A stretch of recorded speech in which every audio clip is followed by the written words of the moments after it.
Hi, everybody. I'm Al Bernstein. Happy to welcome you to Country Box number 36. I am delighted to be making my maiden voyage here on Country Box, where we provide you with not only great boxing action, but music as well.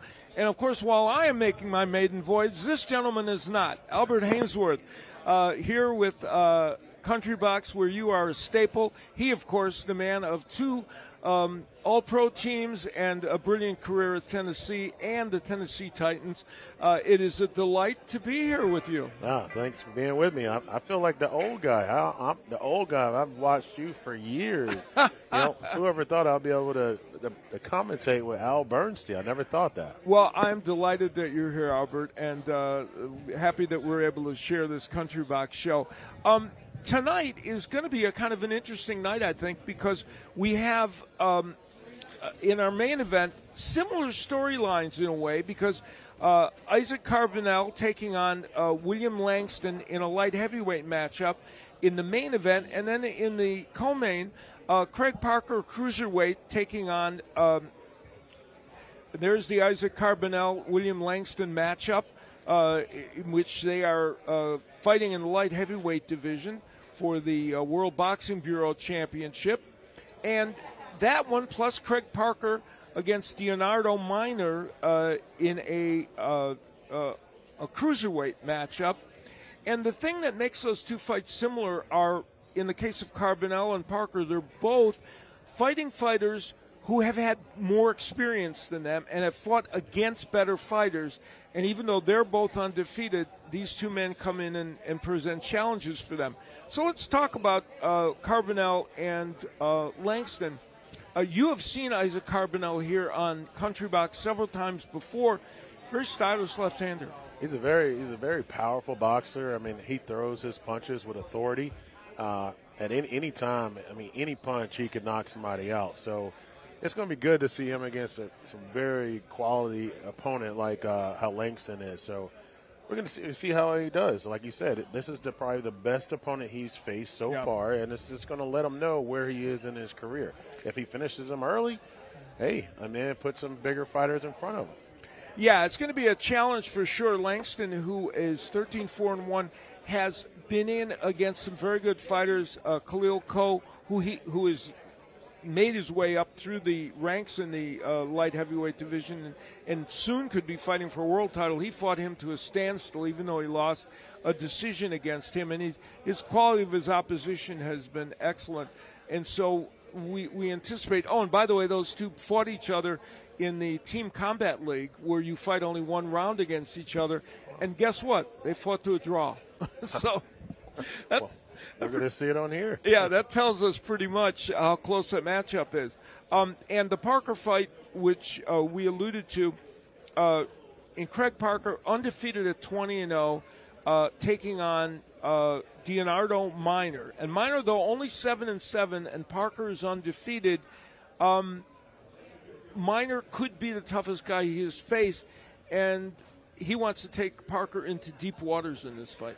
Well, like we was talking about earlier, Parker, he's never been out of the third round, been further than the third round. So we have a 10-round bout. So let's see if Minor can take him into the fourth, fifth, sixth, maybe even the seventh round. The favors could be in his favor, in the Minor's favor. But hopefully, Craig Parker can sit there and deal with the pressure and maybe go to deep rounds. Maybe he needs to go to deep rounds because that's going to help him out, because he's not going to be able to finish everybody in the first 3 or 4 rounds. All right, we're going to find out. Those are the two main fights that we have on tap. We got a lot of boxing action for you tonight. 8 fights. Let's get things underway. Welcome, ladies and gentlemen, to the legendary Troubadour Theatre in Nashville, Tennessee, for the historic and record-breaking 36th installment of Country Box, where music meets boxing. Presented to you by Jimmy Adams Promotions. We want to welcome our newest viewers watching us on Triller TV and on Country Box YouTube and countrybox247.com. For everything Country Box, including schedules, videos, and news, make sure you check out countrybox247.com. Tonight's broadcast is brought to you in part by Dr. David Roach Dentistry. But, folks, before the fight starts, we want to welcome to the stage a true son of country music. This singer-songwriter brings grit, heart, and powerful storytelling to your ears. Known for his powerful vocals and incredible guitar playing, give it up for the one and only Robbie Cockrell.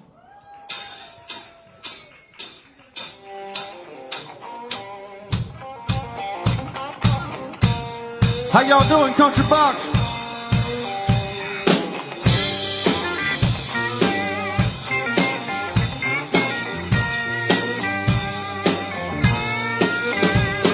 Guitars ring in the dead of night, sings the blues, sounds so right, makes you homesick.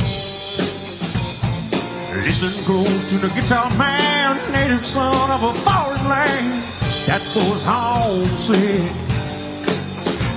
He's homesick for days back home, homesick for home, sweet home, yeah.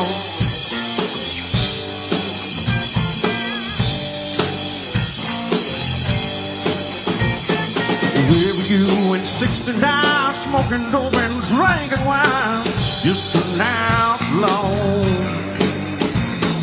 Just a drum beats an old refrain, beats your pain, clouds your brain like a buzzsaw. He's homesick for days back home, homesick for home, sweet home, yeah. I'll get to man.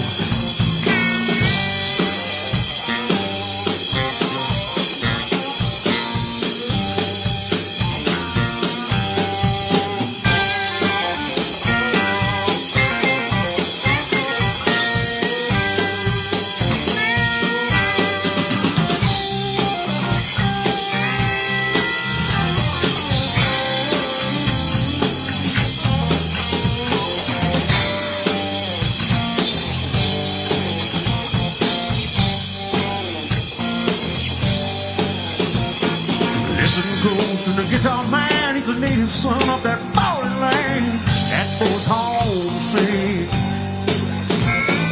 Look beyond, down the hall, black light photos on the wall, waiting James.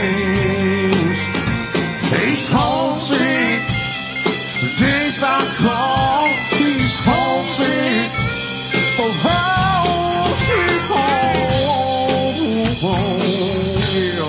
Y'all take it on now, man.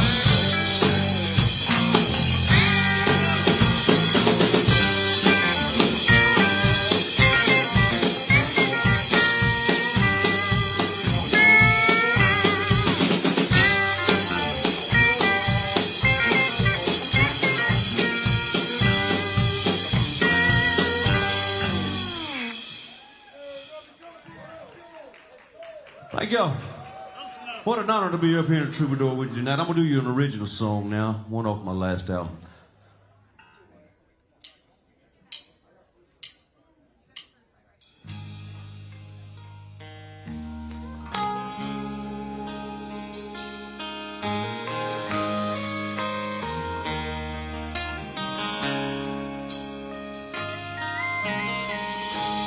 Looks like rain on the horizon, and man, I sure do wish it would. 'Cause these dusty fields that I've been plowing could use it if it would. And lately I've been working a whole lot more than I've been home. And I think this love of ours could use a little storm. So come on, rain, pull those doors, pull down the shade. Let all I can be is to drift away.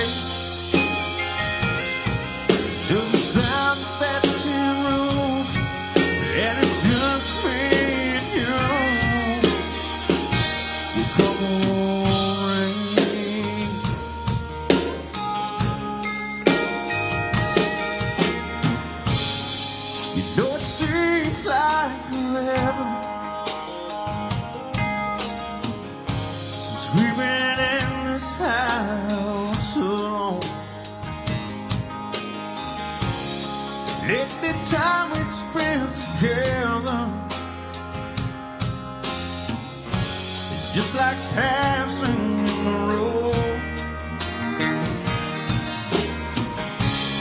So girl, come and let me hold you and tell me all that's on your mind. We can let you on this flight and just make up for lost time. So come on, babe, pull those doors, pull down the shade. Let all our hesitations slip away till it's time to fetch your room, and it's just me and you. Well, you know this time don't come often, and I'm sure that you see them when they do. And there's so many times I'd long to hold you. What's that I hear on that tin roof?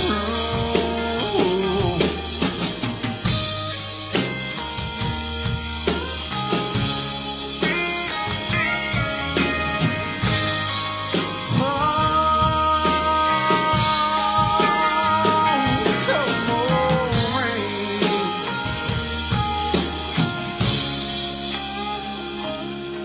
Oh, come on, rain.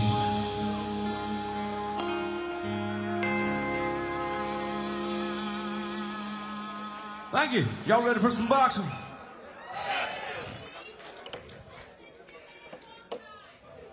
So Robbie Cockrell, and he, of course, is a staple here at Country Box. Fantastic. And that last song he did, Come On Rain, is from his last album and original by him. And I love that song. And I was catching up on him on Spotify and listening to all his music. He's just fantastic.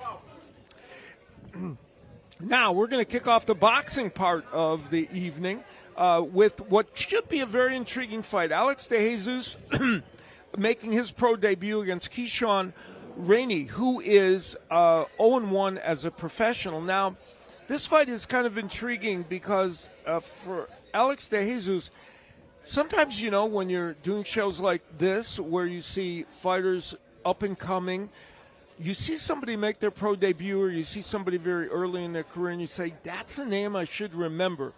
It is very conceivable that Alex De Jesus is going to be one of those names, Albert, because he is trained by Yoel Judah, who is, of course, the dad of Zab Judah and is also a great trainer in his own right.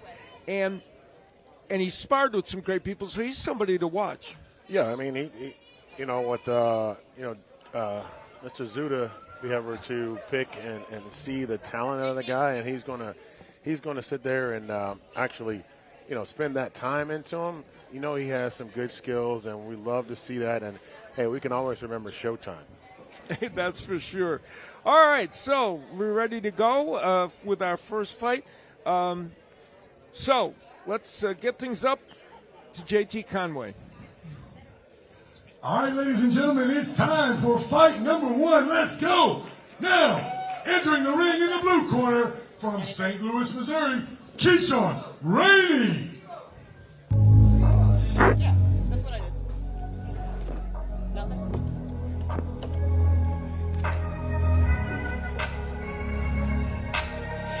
I'm changing who I am. I'm making a new plan, rearranging my life, and I won't look back ever again. You ain't see me activated. You better hope that you never see me agitated. I think about my actions, plan about. So they're coming in for his second professional fight is Keyshawn Rainey. He is 0-1 from St. Louis. A 21-year-old who was stopped in round one of his only pro fight against Jonathan Montalvo on August 30th. But now he is back only a little over a month later. And now, entering in the red corner, from the Bronx, New York, Alex Showtime DeJesus. And there is Yoel Judah, who we talked about, his trainer in this fight. Alex DeJesus, 25-year-old from the Bronx.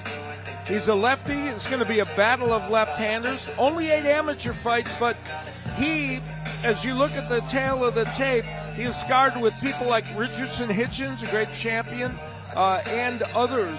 And a 3-inch height advantage of some note for Keyshawn Rainey. The question is, we'll see if he can make use of that and be effective using that height advantage.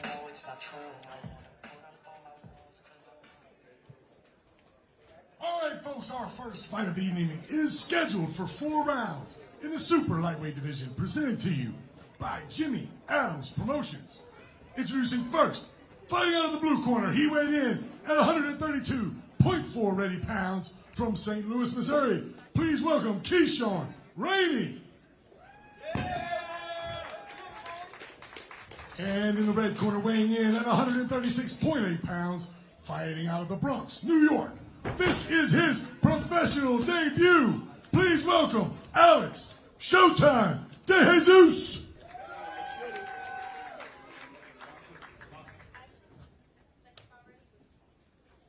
All right, boxers, your trunks are all looking good. Remember, protect yourselves at all times. Listen to my commands at all times. Any questions from anybody? Touch gloves. Come out swinging. Fight number 1, let's go! So we're set to go with this 4-round encounter in the super lightweight division. Alex DeJesus and Keyshawn Rainey.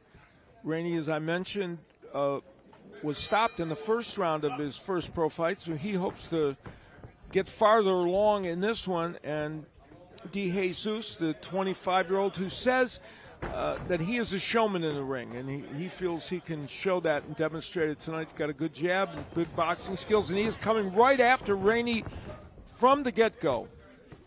You can just tell, like, to me, like, Rainey, he's already outmatched by a guy because he's getting hawked down right now by DeJesus.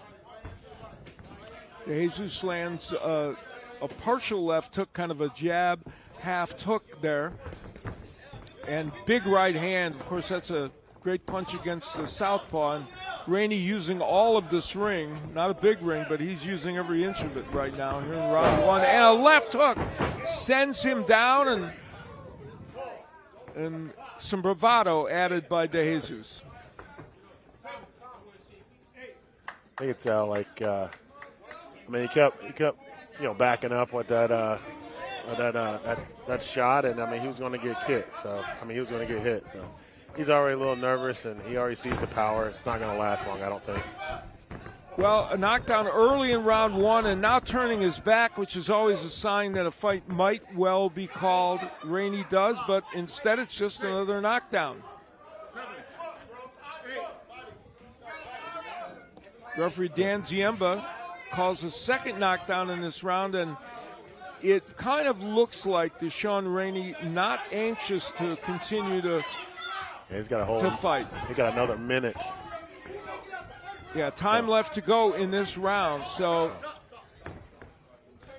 that's going to be called a slip, but no, the fight has been ended. So Dan Ziemba appropriately calls an end to this. Rainey was not really competing, and the 21-year-old from St. Louis has the same ending to this fight as he did to his first pro fight. So for Alex DeJesus, a very convincing win in his first pro fight, able to get a quick stoppage here, and all that sparring that he had with Richardson Hitchens and Shushu Carrington in the gym of Yoel Judah paid off for him tonight. Oh, yeah, you could tell, like, just the skill level when they first started out, the first 10 seconds, you can see his stance, you can see Rainey's stance. You know, Rainey didn't really have any sweat, any kind of warm-up going, and, I mean, really didn't need it, to be honest. So, big win for Alex DeJesus. And let's send it up to JT Conway for the announcement. We need you, Showtime. We need you. All right, folks. At 1 minute, 51 seconds of the first round, by knockout, in his professional debut, Alex Showtime De Jesus. Oh, and he's going to dance for us, too. Dang, he does it all. Now we see where he get the nickname Showtime. He had a little dance during the ring. He is an animated young man, to be sure. During the ring, outside the ring, you can tell. Now I see where Showtime comes from. So he gets his first win as a professional, and he's happy to go back to New York with Yoel Judo, who you'll see Yoel in several other fights as we continue with the evening here on Country Box. And one is in the books, a quick one to be sure. And we have a number of pro debuts coming over the course of this evening. Yep. All right, folks, we're going to keep the action moving. It's time for fight number 2 already. Now, entering the ring in the blue corner from Kalamazoo, Michigan, Torrance Self.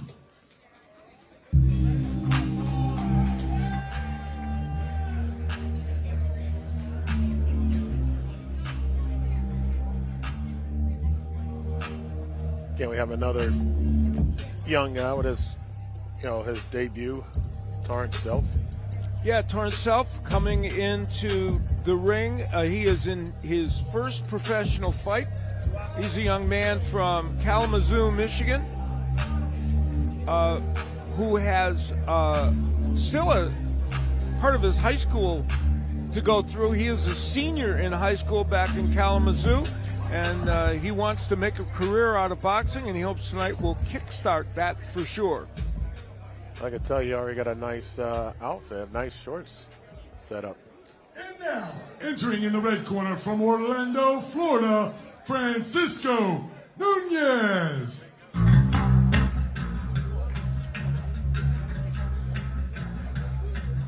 And here comes Francisco Nunez from Orlando, Florida, originally from Venezuela, who is a 25-year-old. And he is 0-2 as a professional.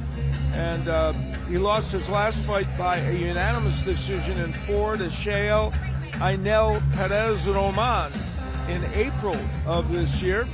And he's hoping to come down here and do a little bit better. As we look at the numbers, I mentioned Self still in high school, a senior in high school.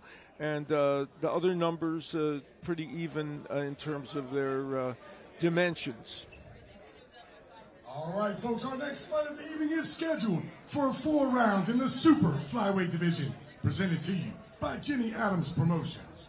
Introducing first, fighting out of the blue corner, he weighed in at 119.4 pounds. He's making his pro debut here at Country Box, fighting out of Kalamazoo, Michigan. Please welcome Torrance Self.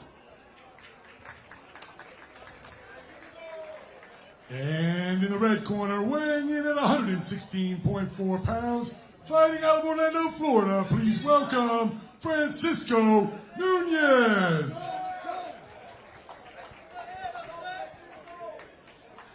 All right, boxers, trunks are looking good. Remember, protect yourselves at all times. Listen to my commands at all times. Any questions from anybody? Touch gloves. Come out swinging. So we're set for this 4-rounder in the super flyweight division. And for Torrance Self, this is his first pro fight. He did have some amateur experience when he was much younger, when he was in his early teens, and then got away from the sport, and now he is back to it again. So it's been a little while since he has performed. And let's see how he does against Nunez, who's coming out with some pressure. Putting some nice body shot by Nunez.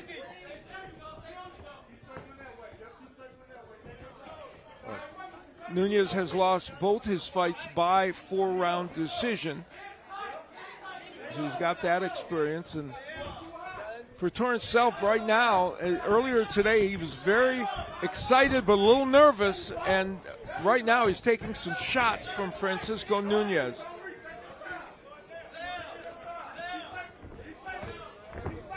Smiling. The technique of Self obviously has not been fully developed yet, as he's very new to the sport of boxing. And I think one thing that Nunez needs to work on just a little bit of his defense, but you can see how he's been going the rounds, and maybe with his big right hand sends Self to the canvas. You see, like his technique, his style, his defense. He's a little bit tightened up, but he has skills as a boxer, so that's good to see. So Self down in round number 1 here and in trouble. And Francisco Nunez got him on the defense. Big right hand by Nunez, and the inexperience of Self obvious here, as he has been in the gym for about 3 or 4 months trying to get ready for this pro debut. Nunez with a big left hook downstairs. So the Venezuelan fighter, now living in Orlando, who has yet to win as a pro, is off to an excellent start. Self kind of walks himself into the corner.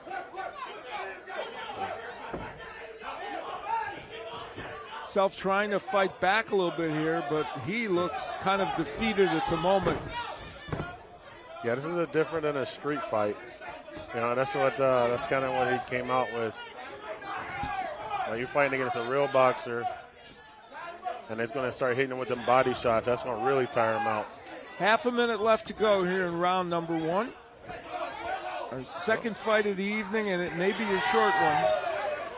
Self been down in this round.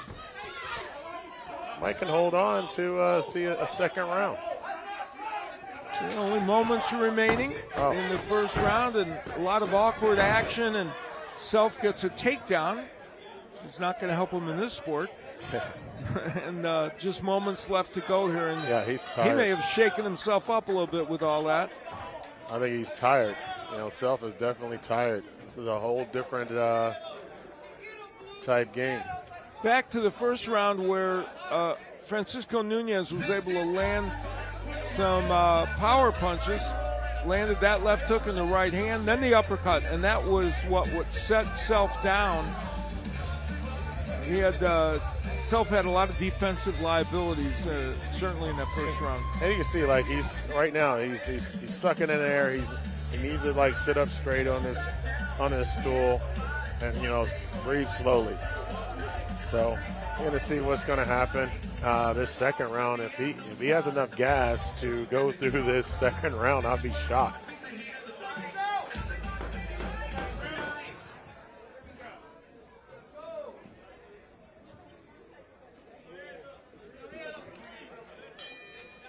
We head into round 2 in the scheduled 4-rounder. Francisco Nunez in the white, hurting Torrance Self with a jab. Self in his first professional fight, and Nunez 0-2 as a pro, but has gone the distance with the 2 men he's lost to, and he is off to a blazing start in this fight. Had Self down in round 1, and now he's attacking him here in round 2. I think the beautiful thing that Nunez is doing is he's going to the body. Those body shots are definitely hurting. Well, as I saw, his ring called it. His body shots was hurting him so bad they took that energy out. Dan Ziemba stops the fight, and there was a perception that, and it might even have been Self that said something to him, because he might have stopped it due to that. In any case, for Francisco Nunez, they're happy in that corner. That is his first win as a professional, the 25-year-old who lost 2 4-round decisions, got himself a win here tonight. And for Torrance Self, obviously, as we said, he's a young man in high school who's trying to make his way into the boxing world, but very little amateur experience, if any, and he wasn't quite ready for the moment this evening. Yeah, we could tell Nunez, If he works on his defense a little bit, because he got caught with a couple little wild things that that Self was throwing. But other than that, I mean, he can punch. I mean, he went to the body. He did little things that he needed to do, and that was one thing that Self didn't realize is those body shots, they're going to take their toll over time. It's not going to put you down immediately sometimes, but those body shots definitely took its toll. Yeah, Nunez fought very well here this evening, and for Torrance Self, he'll have to evaluate whether he wants to get back into this right now as a pro or work some more, or maybe even try to, if they'll allow him to get back into the amateur game. But in any case, not the outing he wanted, but it certainly was for Francisco Nunez. And here was the part in which he kind of started to discourage Self. This is going to be the knockdown that happened in round one, the uppercut from Nunez, and that was what started all the trouble for Torrance Self. And in just a moment, we're going to get JT Conway to give us the particulars on this one. Folks, have these first two fights delivered or what? This is a great night of fights at Country Box 36. What's going to happen is After 37 seconds, the second round, your winner by referee stoppage, Francisco Nunez. Well, no, it'll be my interview with.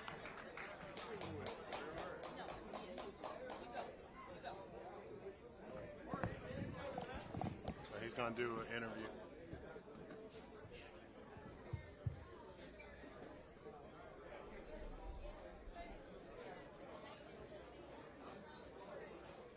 So Nunez gets the win, his first as a professional, and he is he's happy that he was able to get on the winning side of things. And we're going to bring you a little an extra bonus. JT Conway's in the ring, and he's going to have a chat. JT, take it away. Folks, I am here with one of Country Box's favorite fighters, inside and outside of the ring, Hermes, the Warrior Kid Orta. Hermes, how you doing tonight, sir? I'm feeling very happy, so tired. So Isaac Carbonell and William is going a fight, The boss guys are my friend. One coming the Cuba, the same street I am. And one is MIT and Smash, and think on my list. So it's good. I am insider for this fight. Everybody is inside. Everybody come and see this fight. Absolutely. People are excited for the main event. So both of them are your friends. Which one is your better friend? Who are you going to be pulling for, man? Who do you like more? Bro, Isaac is my brother. Isaac is my brother. I'm Team Isaac, bro. Tonight. We got Austin Newlay over here in the building. Team Smash, stand up. Team Smash. Hey, let me ask you something now. The glass is inside. Is it kind of bright in here for you, or what's going on, man? Are you just that cool? Is your future so bright you just trying to block it out? Yeah, I am is cool. You just cool. Can I try him on real quick? All right, let's see. Let's see if I can pull him off as cool as you. All right, what do you think, man? How am I doing? All right, not bad. I feel cool like you. Hey, anything else you want to say to the folks, man? You want to tell people where they can check you out on Instagram? What's your Instagram, man? Yeah, my Instagram is Hermes Horta, the Warrior Kid. So I'm just telling everybody, can now miss Lero Camp, for the suspension and this. But I am just coming back. I am just looking for camp. I big opportunities, big options for Las Vegas, New York. I'm going everything. I'm going my camp in Las Vegas. Now Country Box is moved to Las Vegas too. So everybody needs to stay ready. I big chef for Country Box. In Las Vegas, maybe in December, I am going to Las Vegas.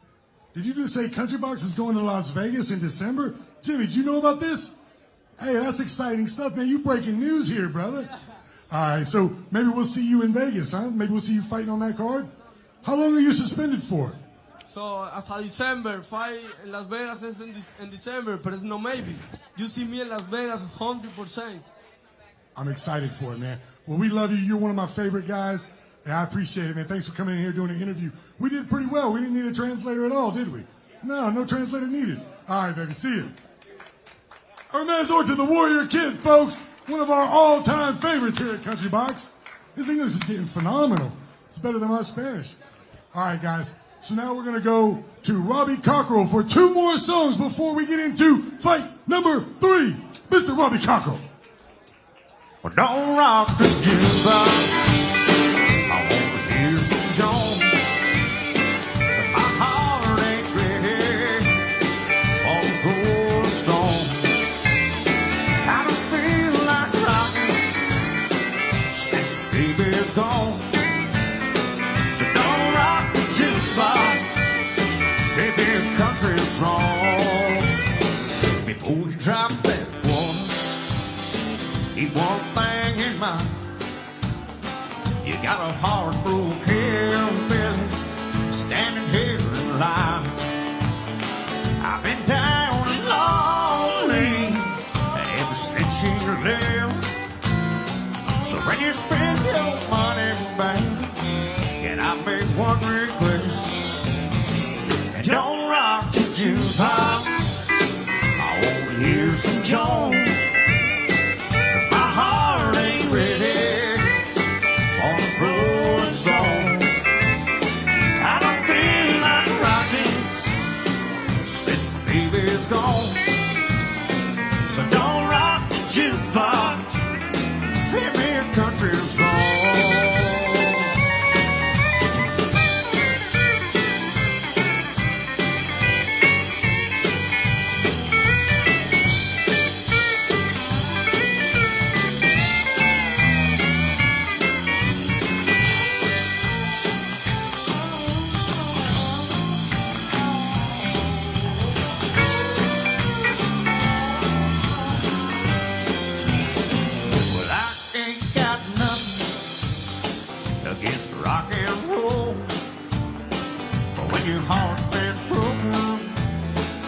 Song that's slow. There ain't nothing like steel guitar to drown a memory. So when you spend your money, baby, play a song for me. And don't rock the jukebox. I wanna hear some Jones. But my heart ain't ready for the Rolling Stone. I don't feel like rocking since my baby's gone. So don't rock the jukebox. Play me a country song. Don't rock the jukebox. Play me a country song.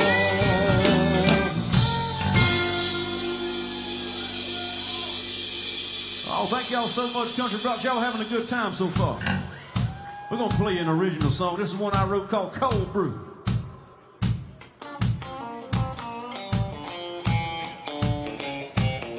It's going to take a lot of cold brew to get me over you. Well, that's all I know to do since you went away.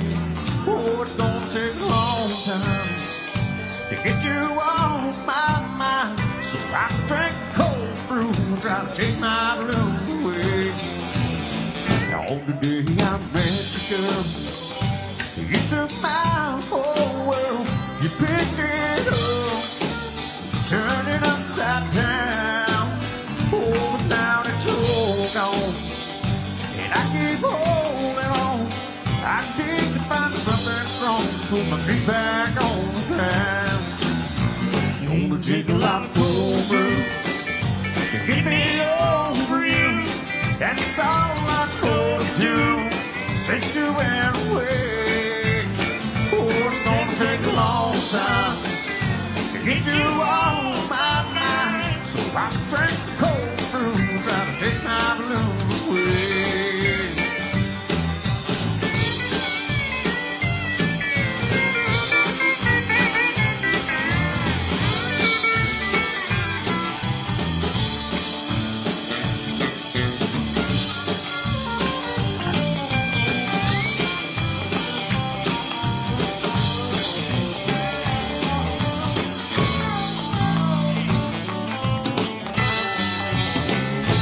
Drank me cold but light on a couple of Coronas.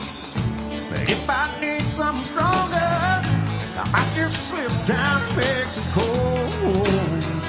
Well, said I'll find me a long-haired senior grin, sit on the beach drinking margaritas. Hell, I might not ever come back home. It's gonna take a lot of cold brew to get me over you.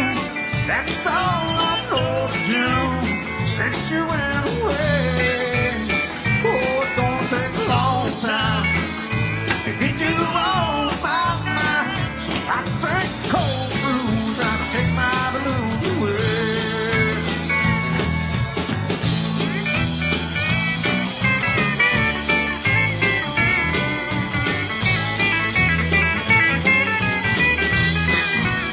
Oh, it's gonna take a long time to get you off my mind. So I drink cold brew, trying to take my blues away. I drink cold brew, trying to take my blues away. Oh yeah. We got any George Strait fans in the house tonight. We're gonna do you one by Mr. George. Yeah, they're coming foul. That's my name. Making my rounds all over town, putting out old flames. Yeah, they'll be fighting like half what I got, well, I can cool them down when the smoke turns hot. I'm a fireman. That's my name. Last night, had a bad one mile down the road. Yeah, my buddy walked out and hit this woman burning out of control. Well, I was down there about an hour or so. Little mouth, she was ready to go. I'm the fireman. That's my name. They call me the fireman. That's my name. Making my rounds all over town, putting out old flames. Well, they'll be fighting like half what I got, well, I can cool them down when the store's run hot. I'm a fireman. That's my name. I'll burn them up, boy.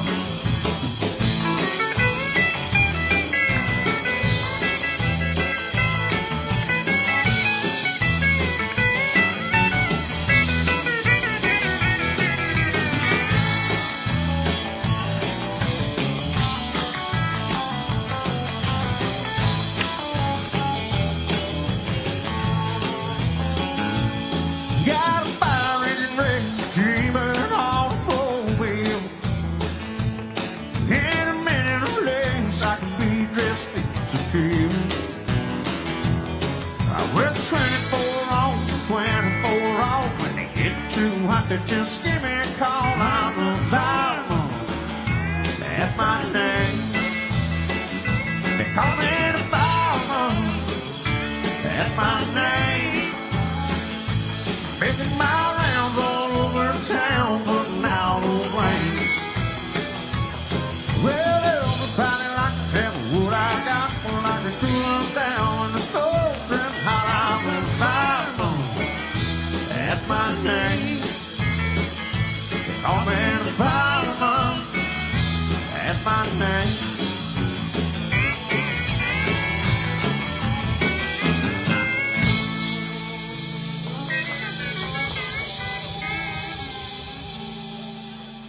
Oh, thank you.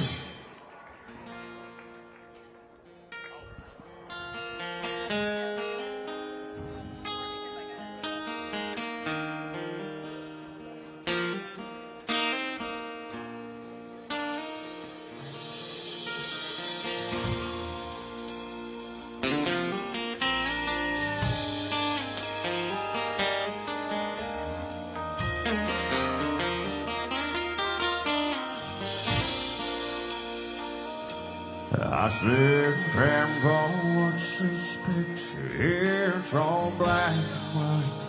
It ain't real clear. Is that you there? He said, yes, I was 11.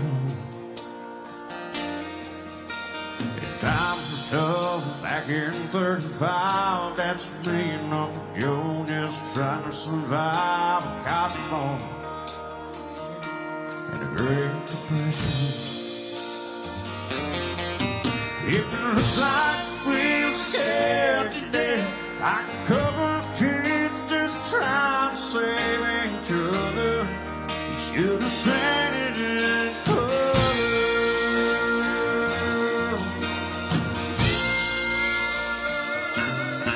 All this one is taking overseas in the middle of hell, 1943, in the wintertime. It almost seemed my breath. That was my tilt on the road. Johnny McGee was a high school teacher from New Orleans, and he had my back right through the day we left. If it looks like we were scared to death, like a couple of kids just trying to save each other, should have seen it in color. Yeah, pictures worth 1,000 words, but you can't see what those shades make each other. Should have seen it in color.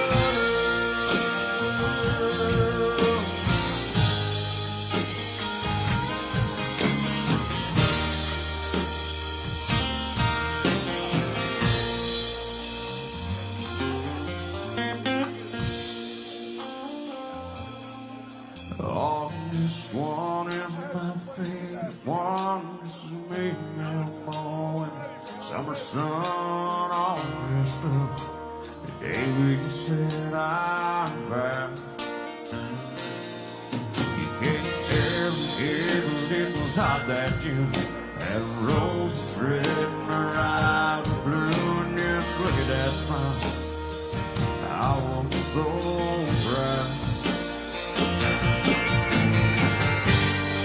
That's the story of my life.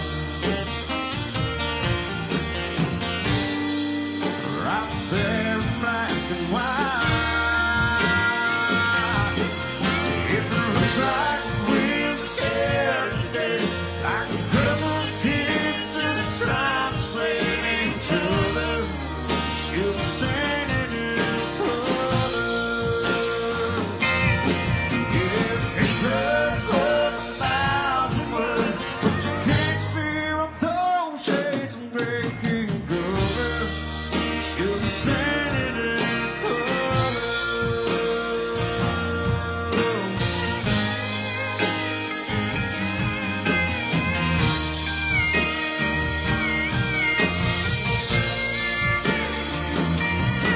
Yeah, it's just worth 1,000 words, but you can't see what those shades of gray can cover.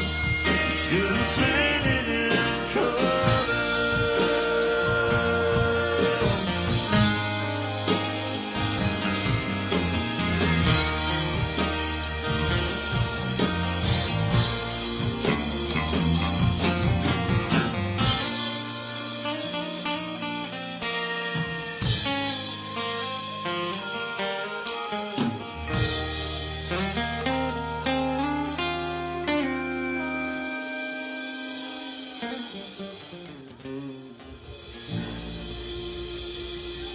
Thank you.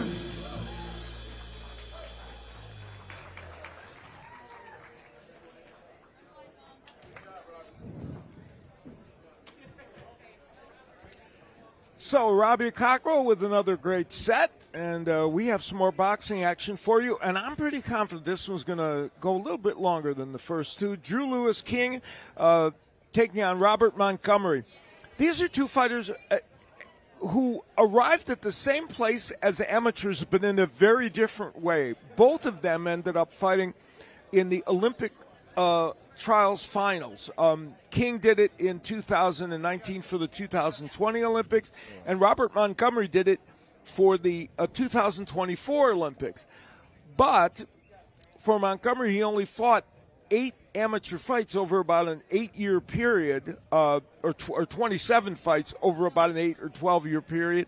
And for King, he was very active all the way and got to the finals. And now King is 1-0 as a pro, and here we have Montgomery making his pro debut. And, Albert, he's making his pro debut at age 37, which, even with that amateur experience and what a high level he is a leap of faith. It is, we might see a little bit of ring rust, but hopefully he can just feel his way out. And, not that he want to feel his way out against a guy like King, but he can feel his way out, and it's going to be a good match. Yeah, King is a very, very aggressive fighter who will probably want to start fast because of Montgomery, who hasn't had an amateur fight since 2022 when he had his last amateur fight. So we have two men who are on the cusp of going to the Olympics, now battling as professionals, and they are going to fight as pros right now in the ring. Let's go to JT Conway. All right, ladies and gentlemen, it's time for fight number 3. But before we get into that, I would be remiss if I did not introduce our star-studded commentary cast. Right now, we have NFL legend Albert Hainsworth in the building. And right beside him, a man I am so excited to be working with tonight, just joining our Country Box team, a legend in the boxing world, Boxing Hall of Famer Al Bernstein.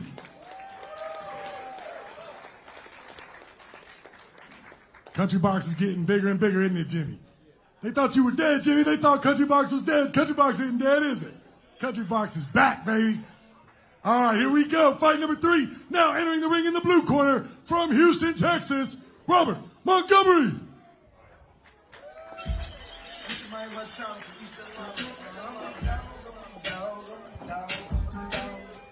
Every dog, every day, man. You know I'm not a dog. So I said, so I said, baby. Yeah. Great, baby. Yo,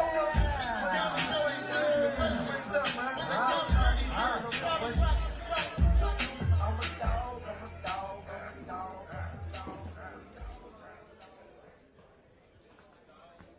And now, entering the red corner from Miamisburg, Ohio, Drew Lewis King. Drew Lewis King coming in here with a 42-8 amateur record, and I mentioned he came up just one fight short of going to the Olympics. And he comes in after his first pro fight, which he had just a little under a month ago. He beat Dorian Najera Flores on September 9th, won a 4-round decision. He had a hand injury in the Olympic trials that hampered him a little bit. And when you look at these two men, we mentioned that Montgomery at 37 making his pro debut, so he's older. The dimensions of them are similar in other respects. So we'll see how Montgomery deals with this situation of turning pro so late, and whether Drew Lewis King can put the kind of pressure on him that he wants to put on him. All right, folks, our next fight of the evening is scheduled for 4 rounds in the middleweight division, presented to you by Jimmy Adams Promotions. Introducing first, fighting out of the blue corner, he weighed in at 159 pounds, making his pro debut right here at Country Box, fighting out of Houston, Texas. Please welcome Robert Montgomery. And in the red corner, weighing in at 159.2 pounds, fighting out of Miamisburg, Ohio. He has a professional record of 1 win, no losses. Please welcome Drew Lewis King. All right, belt line look good. All right, you already got your instructions earlier today. You want to do a clean fight. Want you guys to no low blow, nothing behind the head. Any questions? All right, touch gloves. Go back to the corner, let it go. Fight number 3, here we go, folks. We kick things off in this 4-rounder between these two middleweights. Left-hander Robert Montgomery against Drew Lewis King. King said he would put the pressure on early against Montgomery. They understand he's been inactive. Montgomery was in the Army for 4 years, starting in 2009. And after he got out, he actually managed fighters, so he was on the business side of things. And this first round, an important one for him for sure. Yeah, you can tell Montgomery wants to come out and not be I would say bullied. He wanted to show that he doesn't have any ring rust and, doing what he needs to do against this young, talented fighter. Montgomery showing us some hand speed. And again, both these men got to the highest level of amateur boxing, so you would expect them to have a pretty good skill set. King has a good overhand right, and he just tried it a moment ago.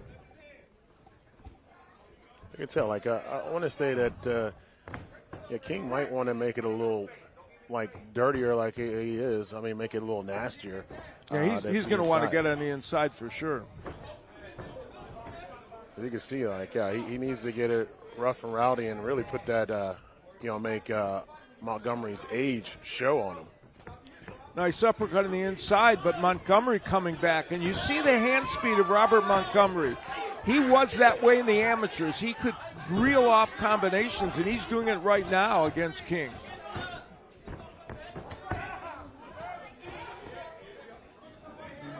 That's a little thing about this, too. Younger guys, you're going to more, not say a craftier vet, but a more, I would say, patient guy can make King, throw some blows, do some things that he don't want to do.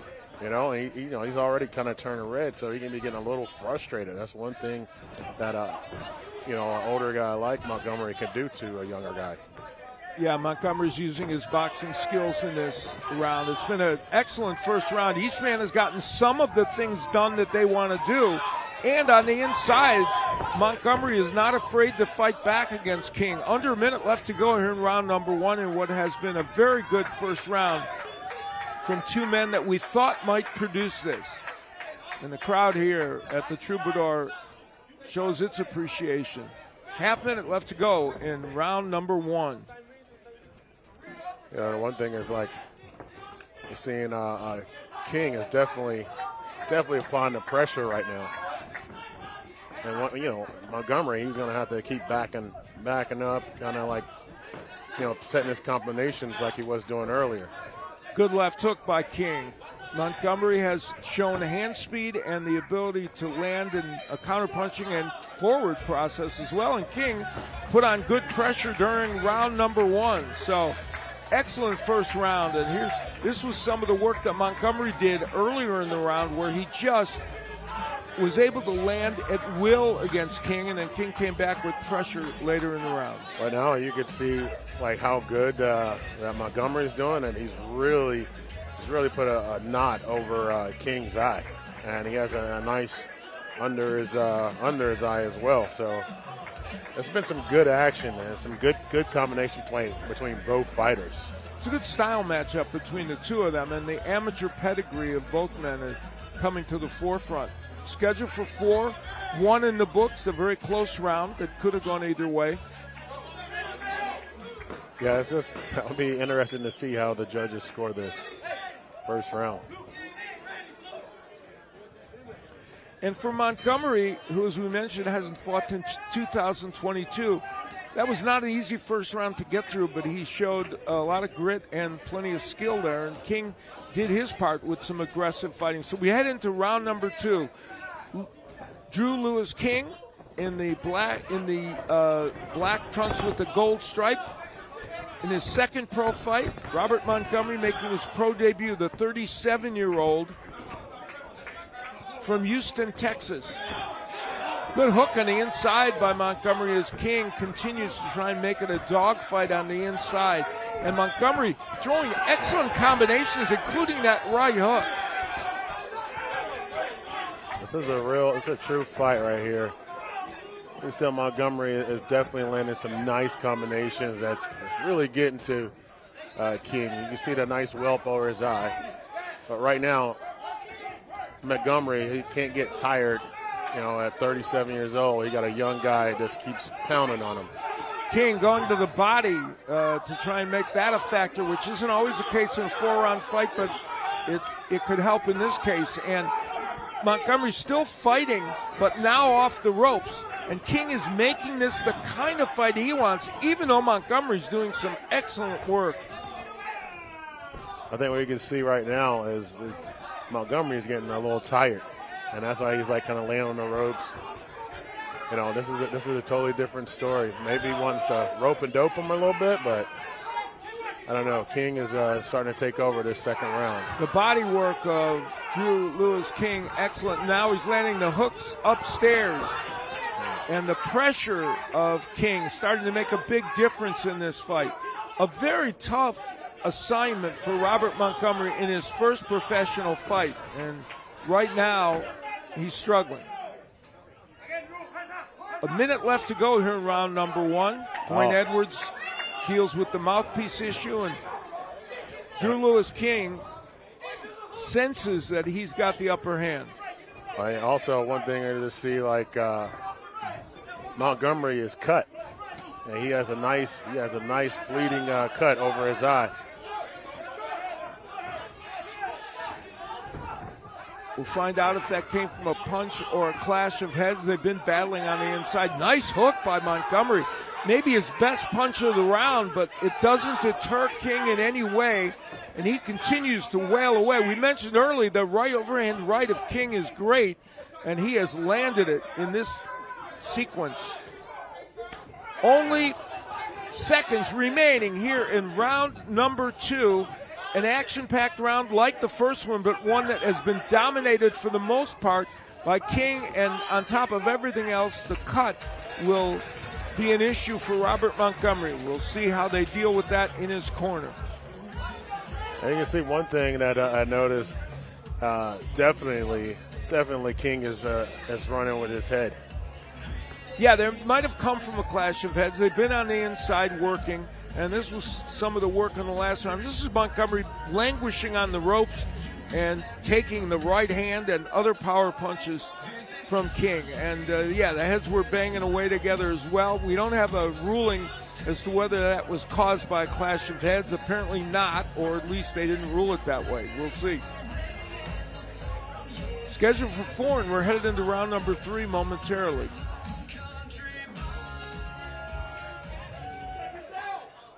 King to win this, he got to keep that pressure on for Montgomery to win this. He's gonna have to keep him off of him, and keep going for him.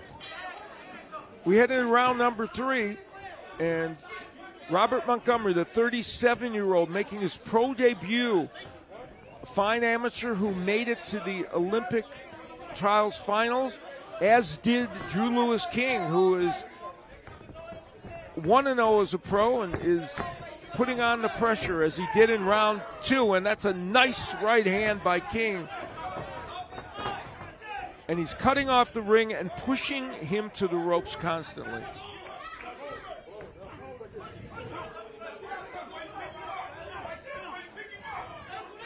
Let's see this.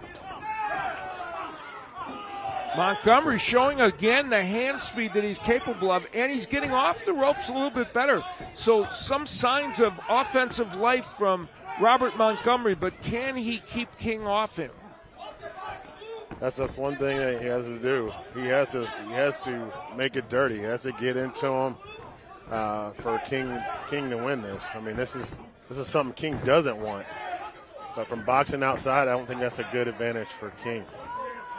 Now, he's closing the distance for the most part, but Montgomery has been able to land some pretty good shots from distance. It's a great body shot by King. We're about halfway through this third round. Montgomery's done better offensive work in the beginning of this round, but so has King in spots. The cut has not become a major factor yet. So good work by King's corner and getting that swelling out of his right eye. Yeah, and the cut for Montgomery was handled well also.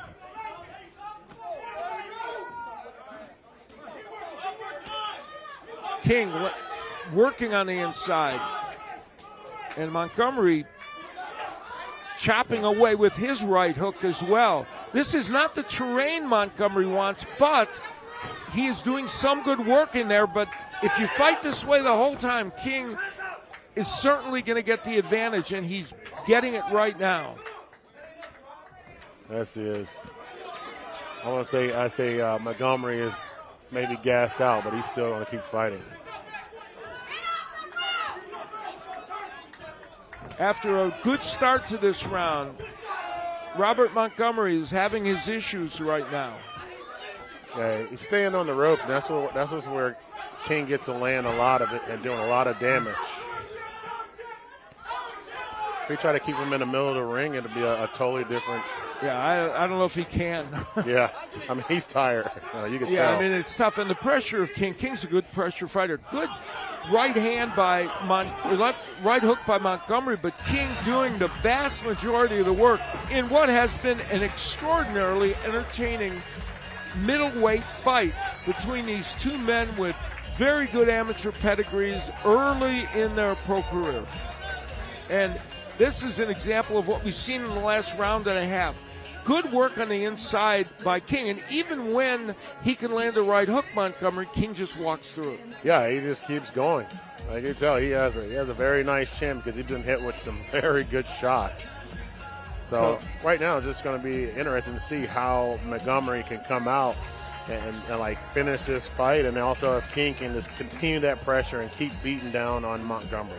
Both men with nicks on their eyes, and corner work in both cases has been good to keep that at bay, and that cut on the right eye of King is a nasty one.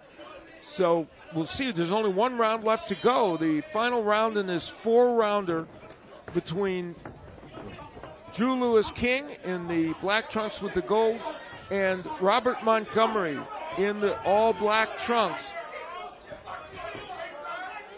You see, like Montgomery's coming out with some good jabs, keeping King at bay. And, that's what he really needs to do. He needs to get off the ropes. And, that's what King wants to pound him on the ropes, because that's where he's getting most of his points. Montgomery using the jab more, which he did early in the fight in the first round, but has not been able to use that weapon effectively. And Montgomery kind of working Dwayne Edwards a little, saying these tactics are a little rough by King.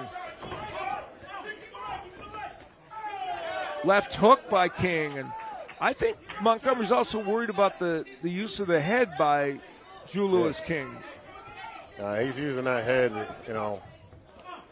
like he's trying to keep his chin down, but he's using his head a lot. Right hand on the inside by King, and plenty of this is caused by punches as well, as he continues to land the right hand. And Montgomery just has not been able to keep him off. Tremendous uppercut by Montgomery that did not stop King at all. Yeah, he has that bullish mentality. He's going to keep coming no matter how hard he gets hit.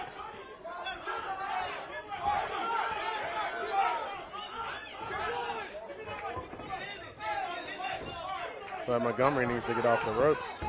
Halfway through the final round of this middleweight encounter, and Drew Lewis King continues forward, marching through counter punches by Montgomery. This has just been a very well fought and exciting middleweight matchup. A lot of times I'd say you see guys that start on their debut, and to be honest, man, Montgomery, if he had started earlier, gosh, I like the way he fights. 37, he still can do something, but man, I ain't gonna say he wasted a career, but he wasted some time. Yeah, he couldn't. There were a lot of factors that made it hard for him to get into the sport in the pro ranks, but his goal was the Olympics. He didn't get there, and right now he drew a tough matchup in his first pro fight. A half minute left to go in round number 4, and Drew Lewis King has changed this fight in the last 2.5 to 3 rounds.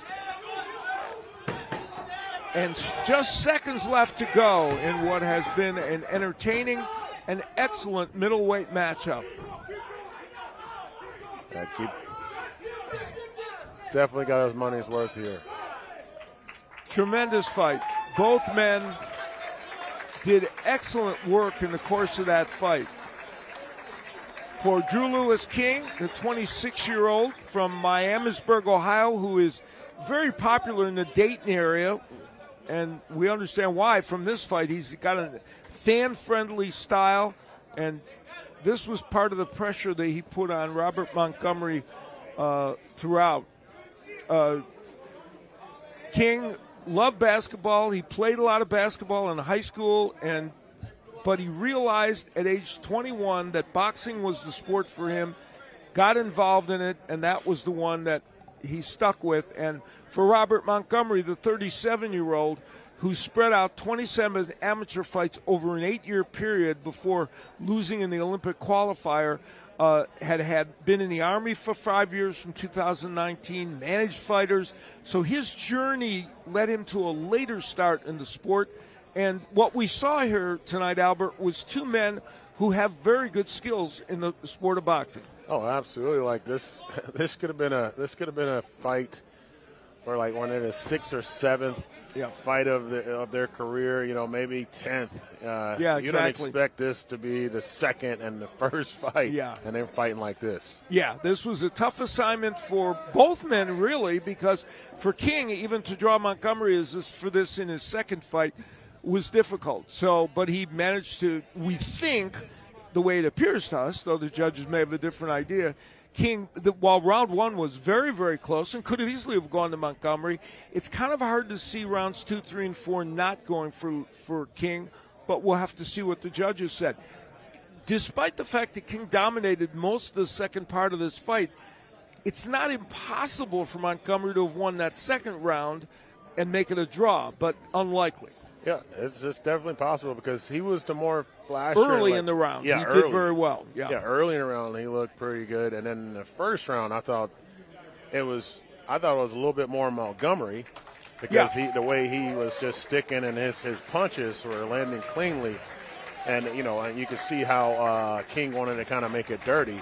Yeah, but, King came back in that round and did good offensive work, but was it enough? Well, we're going to find out in just a moment what the judges had to say. Let's go to Mr. Conway. Ladies and gentlemen, how was that for a fight? Let's give it up for both of these fighters. I think we got an early contender for Fight of the Night on our hands. Great job of both of these warriors. All right, this fight went to the scorecards. Terry Hogan had it 39-37. David Hudson had it 39-37. And Danny McGrew had it 39-38. All for your winner by unanimous decision.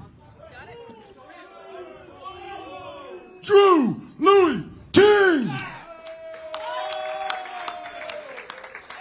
Well, that score kind of tracked with how we saw this fight.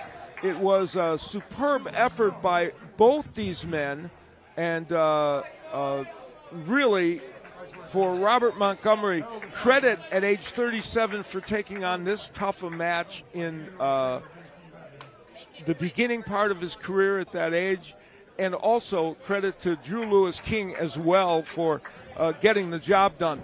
I think there were so many levels to that fight that are fascinating, and one of the things to me is the fact that really both men distinguished themselves in that fight. Oh yeah, I absolutely did. There's no disappointment on either side, so we love to see that and love to see them back.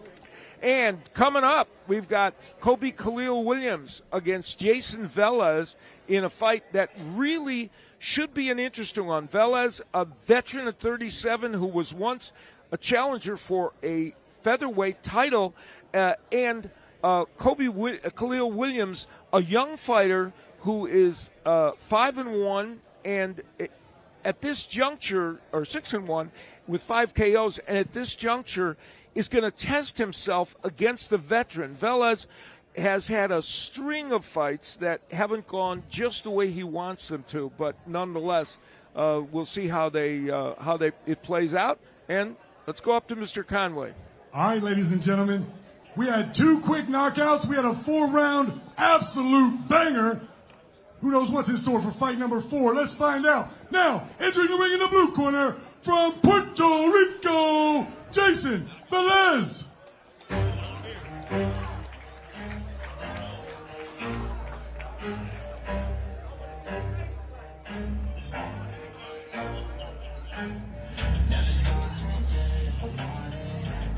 Jason Velez, the 37-year-old from Puerto Rico, who, as I mentioned, fought for the featherweight title back in 2014, has fought the best fighters available to him, but has been on a long losing streak, which we'll talk about after. as he gets in against Kobe Williams. And now entering the ring in the red corner from the BK, Brooklyn, New York, Kobe Khalil Williams.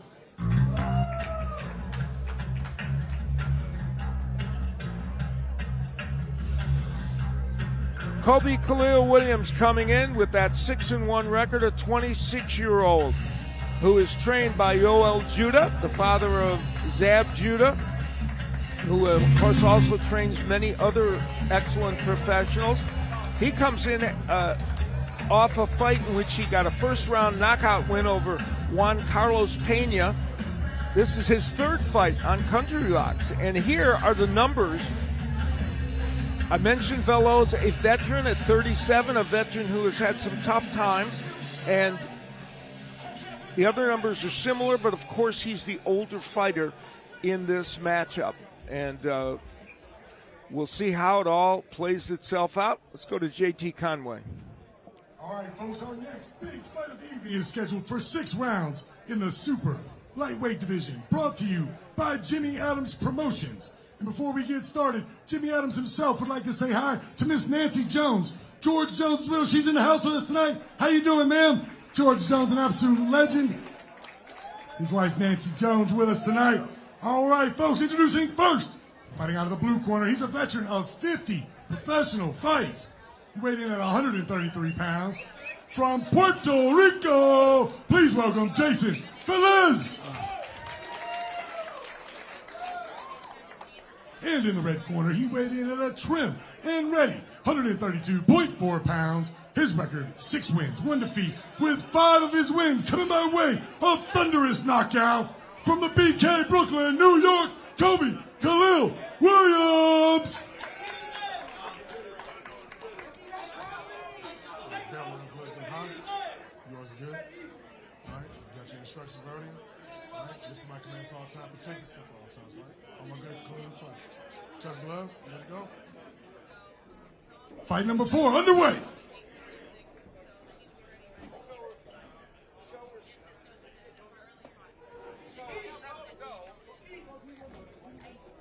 So we're set to go for this 6-round encounter.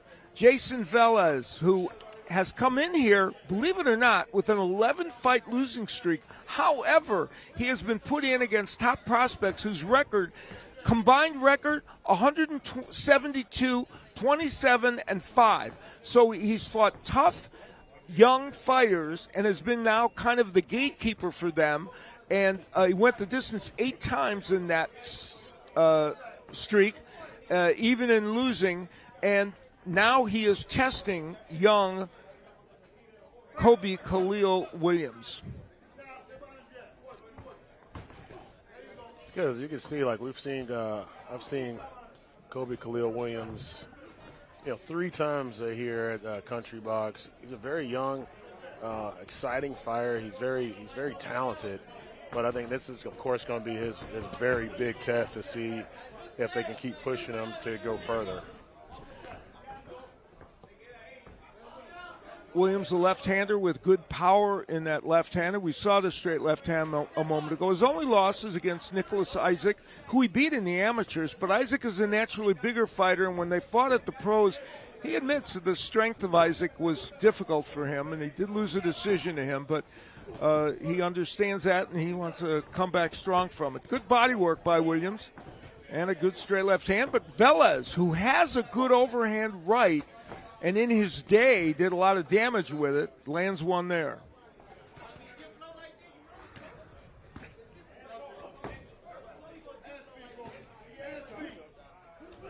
I love how Williams is just kind of standing his ground. He's really hitting Velez with some power, some good shots, just to know that he's here. I'm sure he's watched a lot of film on Velez and wants to show him that he's a real deal. In fact, he did, and he watched him both in his great days as a younger fighter and more recently to see where he's at currently. And he's done a good job offensively with Velez kind of hanging in there, as he has in many of these fights in recent times. Only a half minute left here in round number one. It's been a good round for Williams. Was hanging in there and landing some good offense himself, but again, the straight left hand, which we just saw, big weapon for Khalil Williams.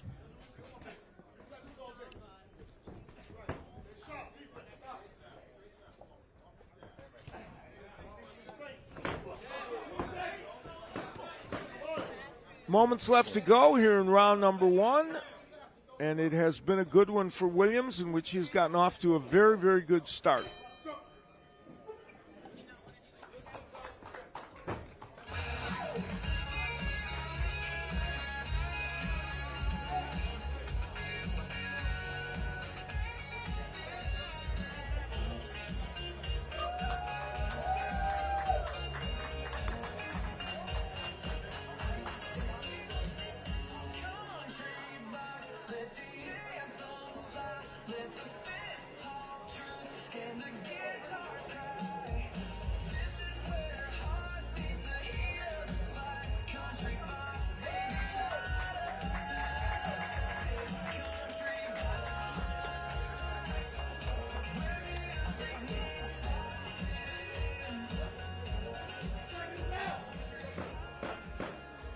We head into round number two. Velez, I mentioned that he fought for a world title. He had a draw against Evgeny Gradovich that easily could have been a decision for him in 2014 for the IBF featherweight title. Has fought the best in and around those divisions. Oscar Valdez, Juan Manuel Lopez, Rene Alvarado, Joseph Diaz, many great fighters.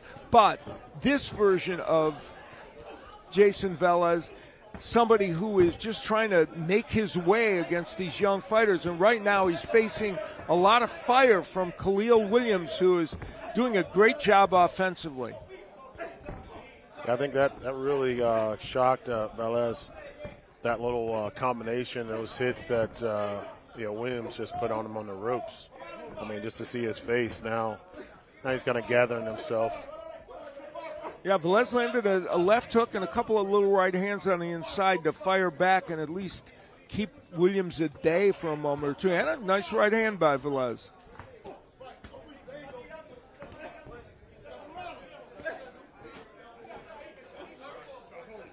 I'm thinking this is what probably Velez wants to do, is not do the box from the inside, possibly. Yeah, I'd like to be in the inside. Nice right hand by Velez, which, as we pointed out, he has. Williams can't fight on the inside, though. He's capable of it, and he's done it very well in this fight. But from distance, it's definitely a Williams fight. And the uppercut from Williams gets through.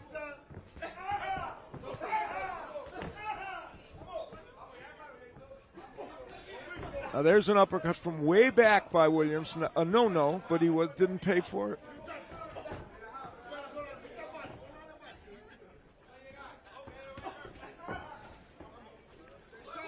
Yeah, he's gonna. You see, like Velez, he's figured Williams out a little bit. He slowed him down a little bit.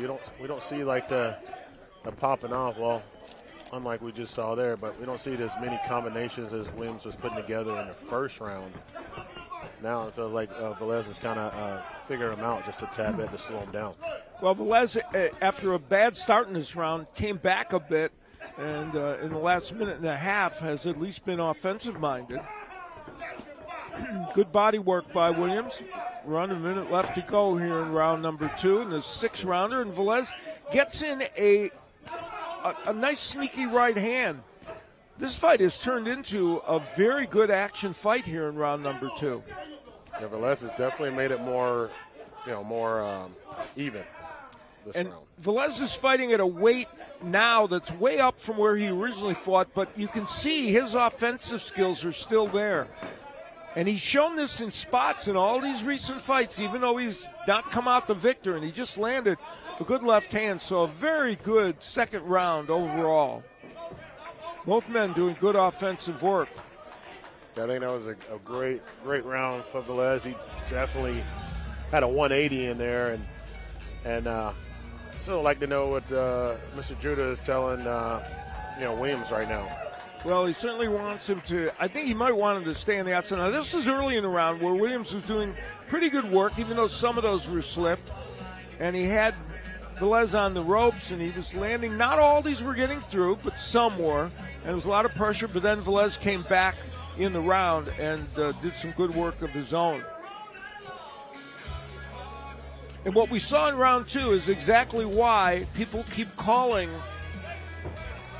Jason Velez to come and fight their prospects. I could definitely see it, because at first I didn't think it was going to be much. Now, he's definitely made it into a fight, and he sees that Williams not just going to walk through him. Well, in 8 of those 11 losses, he's gone the distance with some very good fighters. And as I mentioned, the overall record of all those fighters is pretty astonishing. 4 of them were undefeated. So he's a fighter capable of producing rounds like that. At 37, his problem has been producing enough rounds to win fights. Well, we're into round number 3. Now, this one is scheduled for 6.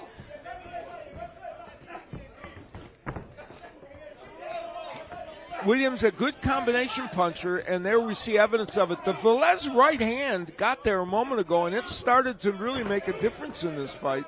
There it is again. But the volume work certainly is being done by Williams.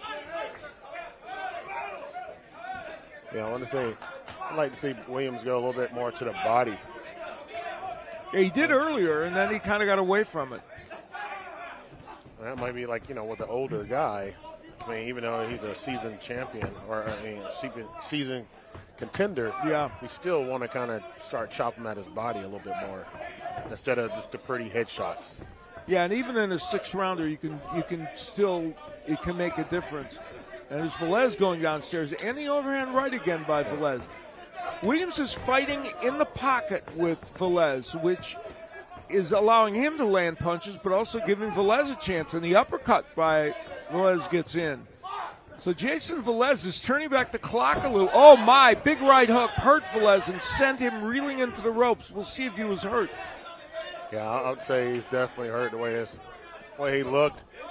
Good left by Williams. So here, midway in round number 3, Williams' power, and he's got 5 knockouts in 6 fights, comes to bear. I think he let him off the ropes because, Velez was definitely hurt. He was a little wobbly. Williams getting on the inside here and attacking. Velez may have weathered the moment. Yeah, 100% he let him off the ropes. Good body work there by Williams. And a nice right hook by Williams. The right hook that hurt Velez earlier in this round. That power may start to be coming to the forefront for Khalil Williams, who is by nature a knockout puncher with 5 stoppages in 6 fights. Final moments of round number 3 in this super lightweight encounter that's been so entertaining.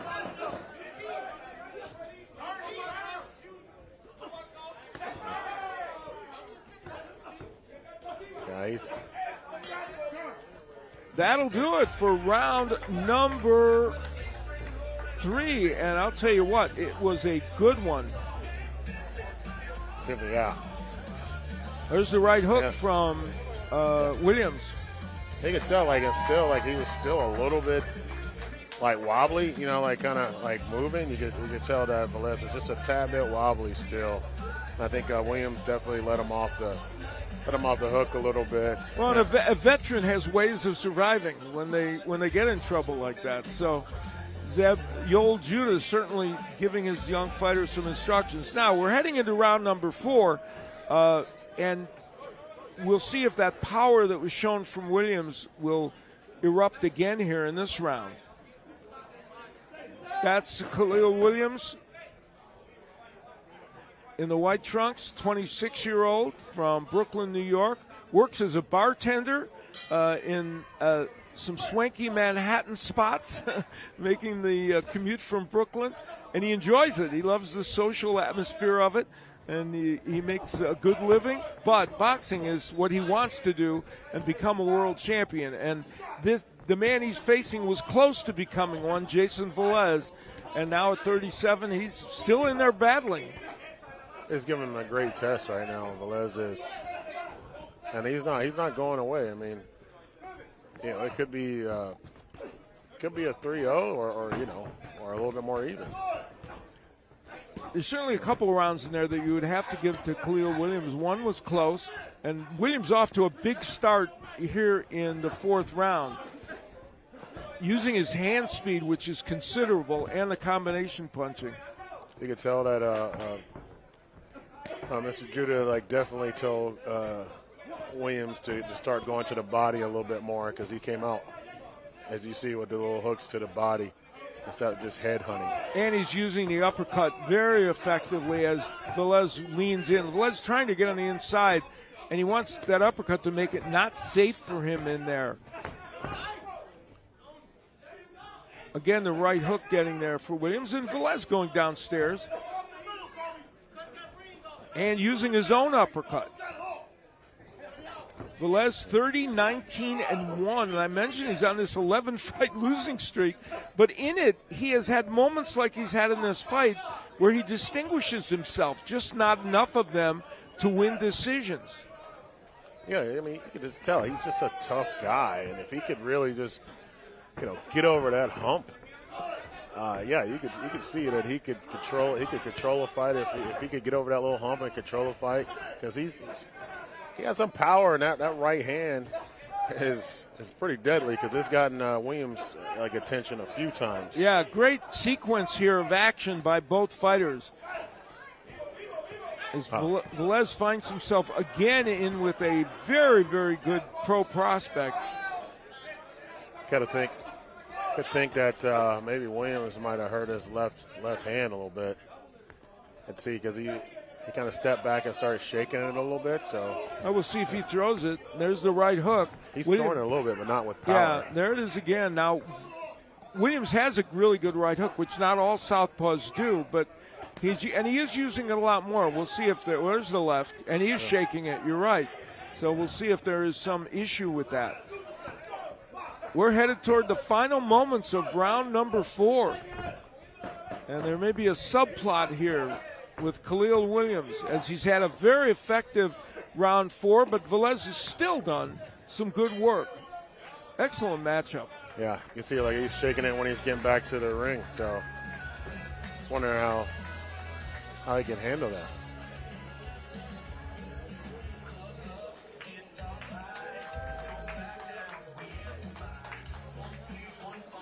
This is something big in his young career. If he has hurt his hand, to see how he can actually handle, he got 2 more rounds, how he can handle a pressure fighter, a good fighter, or probably the best fighter he's ever faced, and how he can box him kind of with one hand pretty much. You saw him lift the hand and then kind of put it down and sigh with a kind of an exasperated look on his face. We'll see what that meant, if anything. We head into round 5, and as we speculate on whether Khalil Williams has an issue with the left hand, we'll find out, number 1, how much he throws it in this round, and whether Velez can capitalize on it. We head into round number 5, again scheduled for 6.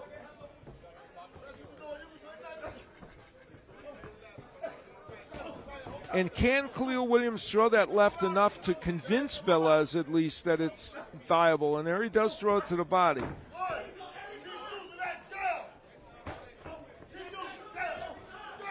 And, of course, the jab of Williams continues to be effective.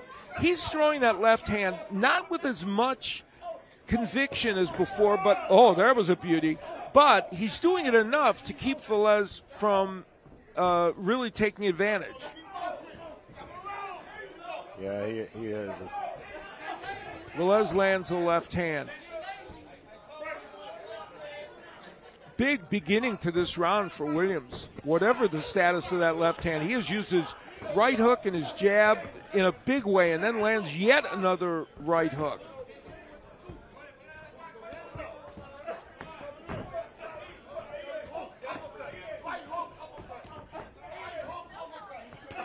Just want to try to stay outside. I would think that Williams need to stay outside a little bit more, and it's kind of like. Well, he's trying to use the jab from distance, and there he throws a right hook. And we heard Judah yell, use the right hand, the right hook. And so that's a tip-off that they want that punch, whether it has something to do with the potential injury or not. Velez landing a nice overhand right. But the hand speed of Williams in this round has been impressive. Yeah, it definitely hasn't changed.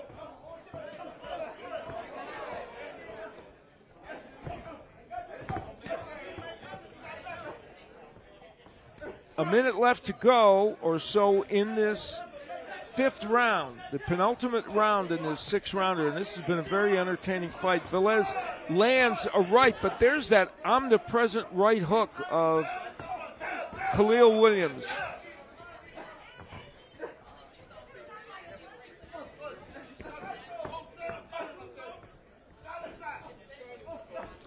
And part of the thing with Velez is he's up high enough in weight where his power punches are not having impact against some of these fighters he's fighting, because it is higher up in weight than he would carry his power early in his career. What's the normal weight class that Velez was? Well, he would be a featherweight and below, and we're now at super lightweight. So that was his best weight. Nice right hook again by Kobe Khalil Williams. And if, in fact, his left hand is hurt in some way, this is a pretty remarkable round for Williams to be able to use that right hand, the left just enough against this veteran to come back like this. Yeah, and he's like, he's still, like you said, I'm seeing it. He's not throwing it with power, but he's throwing it just enough to, hey, back up. It's still a little bit dangerous, which is it's good to see. And a young fighter, for him to be coming through this, against probably the best fighter that he's fought. Certainly the most experienced, for sure. Yeah. Yeah. This is a great look. And you can tell him he's shaking it right now in the corner.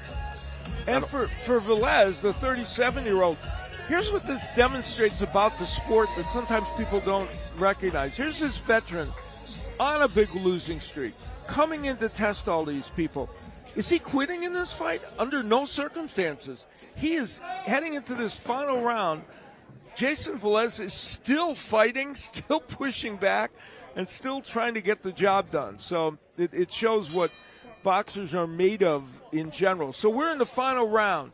37-year-old Jason Velez in the red, and in the white and gray, it's Kobe Khalil Williams. Williams has mostly controlled the action in this fight, but not always, and we think that left hand of his may be somewhat damaged. So that's a subplot here in this final round for this 26-year-old. Maybe after this fight to get JT to interview him just to get an idea if his hand is hurt or not. Yeah, good idea. Ooh. And now he's using the hook. Khalil Williams is almost exclusively. Well, this is a six-rounder, but Velez has been way past this along many, many times. He's been both 10 rounds on, I think, 10 occasions, and on 3 occasions it's been 12 rounds. And Williams has been this six-round distance before, so he's used to it, but this is 6 rounds, does not present a challenge for Velez. You can tell, I guess. And Velez trying to pick up his offensive pace. Nice right hand. I think he senses now that left hand is damaged because Williams has not used it hardly at all in this round. They still have more than half the round to go. Yeah, exactly a half a round left. And Jason Velez trying to pull something out of his hat. And there's a cut on the right eye of Velez. Whether that came from a punch or a clash of heads, we don't know. But at this juncture, this late in the fight, may not be a huge factor. No, that's on the outside of his face, outside of his eye, so I don't think it'll be really into his eye. Plus, it being at this close, and of course, like we said, Williams probably hurt, so he can't really capitalize on that eye. Well, if he lands the right hook, it might get to it, depending. But there he is trying with the right hook. But the straight left would be better for it, and he can't throw that punch. So only 43 seconds left in this match, and Kobe Khalil Williams has thrown that left hand almost not at all in this final round. So I think we might be right in speculating that it is damaged, but he is still fighting a very clever and tough fight. Velez may very well have won this last round. I think he definitely has. Because he's really fighting with one hand right now. Yeah, whether that's it's been close, and he's landed a lot of good right hooks, Williams, and whether that would be enough to even get him close, Velez, to winning a decision is unlikely. No, I don't think I think he might win this round, Velez. So many subplots in this fight. The veteran, Jason Velez, does it again, going the distance against a good young prospect. But will it end like so many other fights recently for him has, with a decision loss? Kobe Khalil Williams leaning against the ropes. They're trying to take that left glove off gingerly, which tells you, and you can see him, he's in some pain over there. And there's when he was using that left hand effectively. Maybe one of these was where it got damaged. But this is the fight in microcosm. Early on, Williams landing big punches. And Velez still fighting his way back. But that was the right hook that earlier in the fight looked like it hurt Velez. And Williams continued to dig away both to the body and the head. This was back in that fight when he was still using his left hand. Then, as he threw all these combinations, something damaged his left hand, and by the end, he was not able to use it effectively. But so what I just heard is that he hurt his knuckle, his left knuckle, and it happened in the second round. Wow! So for him to push through that and throwing with that power that he did, I thought it happened in more of the fourth round. That would be what I would suspect too, but maybe it got hurt in the second but got more exacerbated as time went on. So a very, very interesting and entertaining matchup in which that man, Jason Velez, as a veteran, gave it his all in this fight, and Kobe Khalil Williams not only fought with skill but a lot of grit, getting through what appears to be a hand injury to his left hand. JT Conway has the scorecards. Let's go up to him. All right, folks, after 6 rounds of action, we go to the judges' scorecards. Judge Terry Hogan scored this fight 60-54. Danny McGrew scored this fight 60-54, and David Hudson scored it 59-55. All for your winner by unanimous decision. In the red corner, Kobe Khalil Williams. Kobe Khalil Williams gets his 7th win as a professional, and I think I agree with the 59-55 score, but it's academic because clearly he won that fight. A tremendous effort by Williams, not only beating a veteran who came to fight, but doing it with potentially a damaged hand, and obviously in some way it was damaged. What the exact nature of the injury is, we may find out before we go off the air, but it was enough, certainly. Hopefully it's nothing that derails him as he's moving forward, but certainly it was enough to make this a difficult fight for him. Yeah, difficult fight, and for him to have a damaged hand in the left hand in the second round, and for him to still fight and push the way he did, I'm very impressed with him because at his young age, and he has a bright future if he can continue to keep moving, and hopefully take a little bit of time off and get his hand right. Let's go back to JT Conway.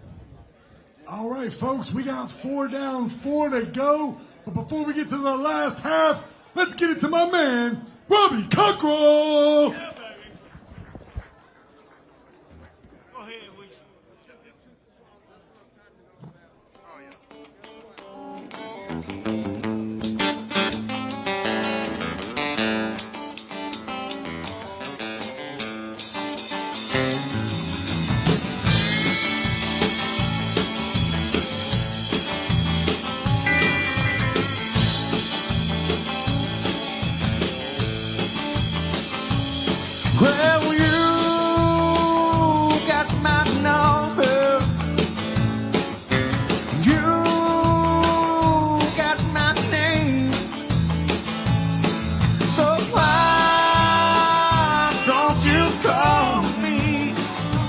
little lies again. Well, you got that body, and you got that brain. So why don't you call me little lies again?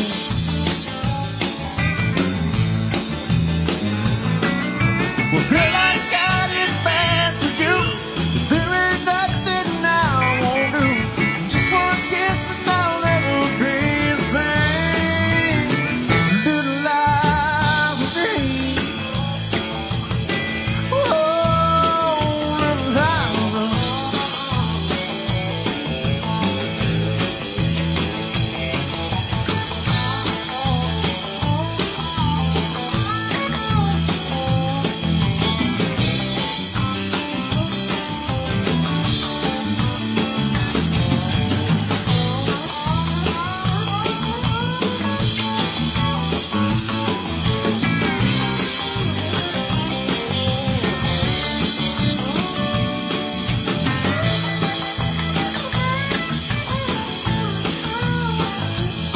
well, you heard my story. Now you got to know my name. So why don't you call me little lies again?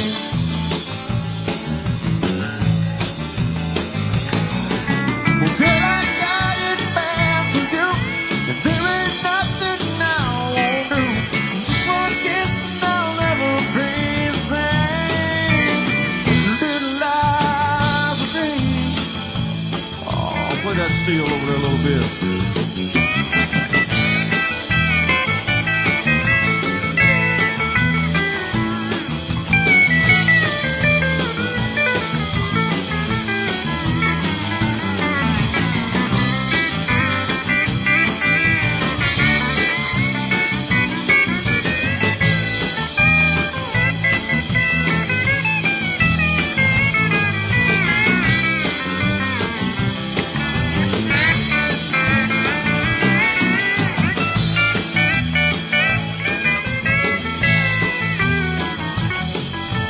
There's nothing that is wrong with wanting you to stay here with me.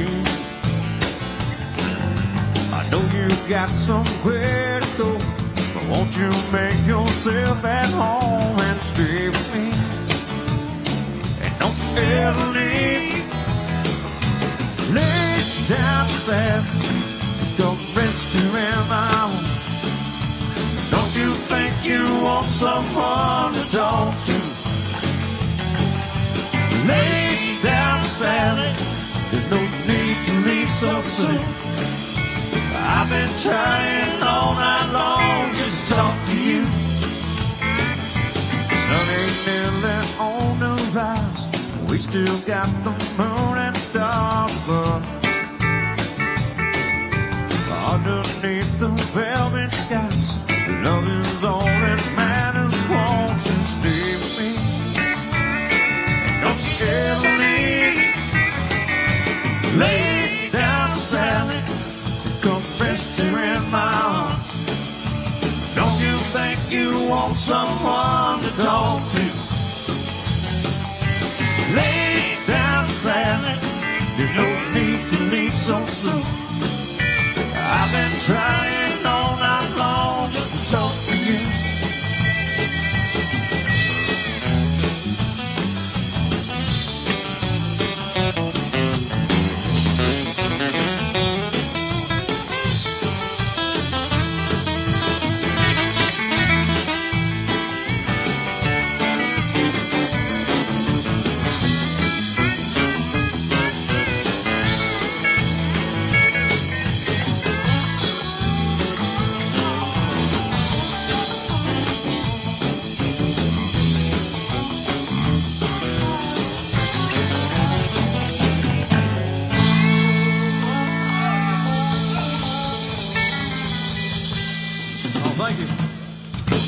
We're going to do you another original song now.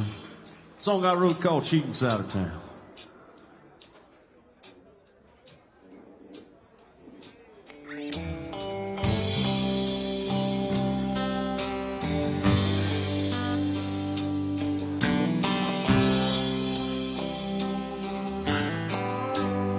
He's never been here before. Here he stands at an open door, but afraid to just walk out. Never been in his shoes, he don't quite know what to do or say about the shape he's in. Cold shoulders making empty holes. You can't fan the fire when the flame is gone. But on that cheating side of town, where road those and bar stools hang around, she sits there quietly pouring whiskey down on the cheating side of town. There's a fire in her heart, and in her eyes he can see where it glows. And just one touch of her hand could change the ways of this man to a man swore he'd never be. Though inside he knows it's wrong, her hands would sure be warmer than the ones that left at home. But on that cheating side of town, where road goes and bar stools hang around,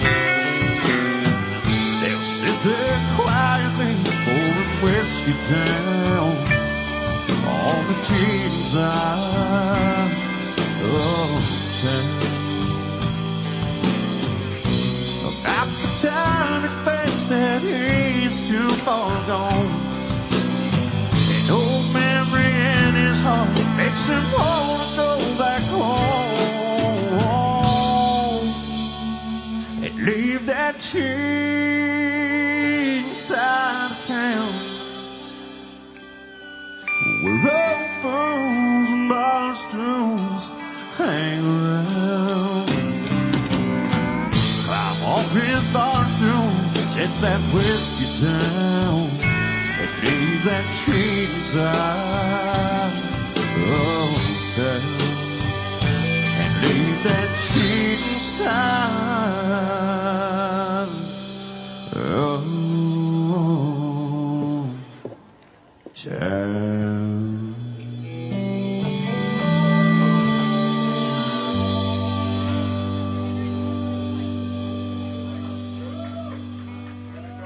Thank y'all.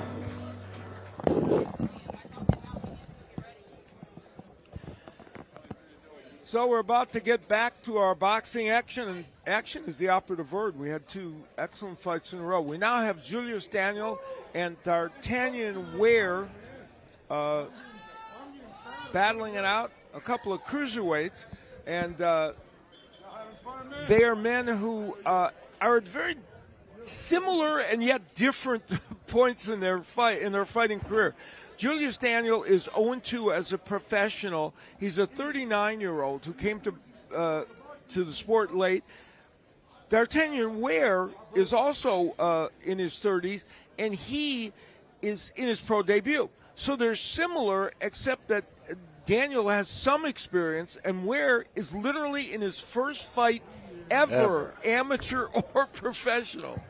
Well, you know what that means? It's going to be very interesting. Yeah, and his crewmate from Kalamazoo, Torrance Self, who was inexperienced, it didn't turn out well for him, but D'Artagnan Ware is certainly hoping it will be better for him. Julius Daniel, an interesting guy because he came to boxing very late at age 34, but that's only a small part of his story. He was in the Army in the 82nd Airborne Paratroop Division, and when he left the armed forces, life really turned sour for him. He ended up homeless for a while, separated from his family, but was able to get his life on track and get back in through the sport of boxing.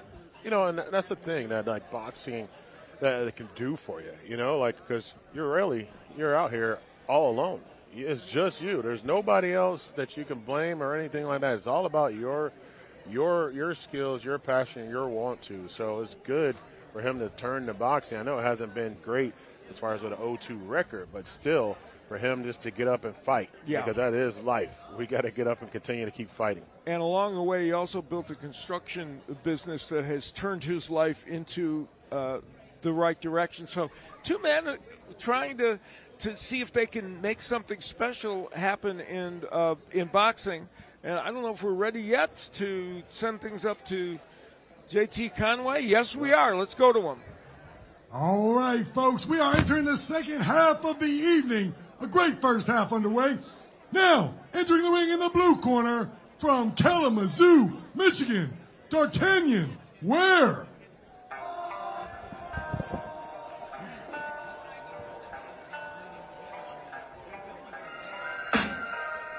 And there is D'Artagnan Ware, a 34-year-old from Kalamazoo, Michigan, who had no amateur fights, started boxing a year ago with trainer Ben Williams, and feel he's ready to take the plunge. And he switches from righty to lefty. We'll see if that's something that is disorganized or is a terrific ploy on his part. Works as a security guard, and he's trying to make his way in boxing. And now entering the ring in the red corner from Ocala, Florida, now fighting out of the 615 Nashville, Tennessee, Julius Daniel.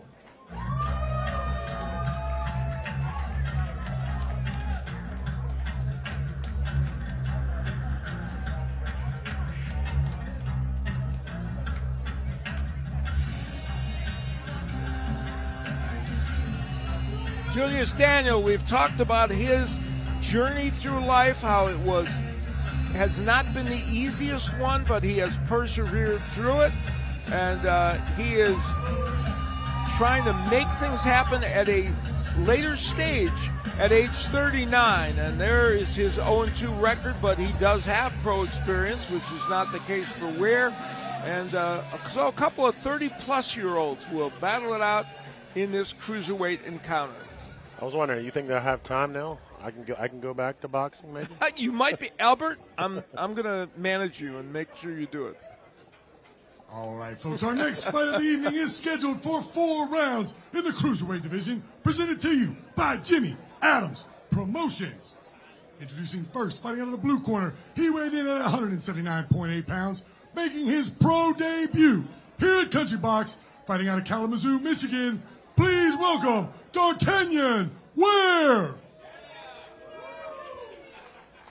And in the red corner, weighing in at 189 pounds, from Ocala, Florida, now fighting out of Nashville, Tennessee, please welcome Julius Daniel.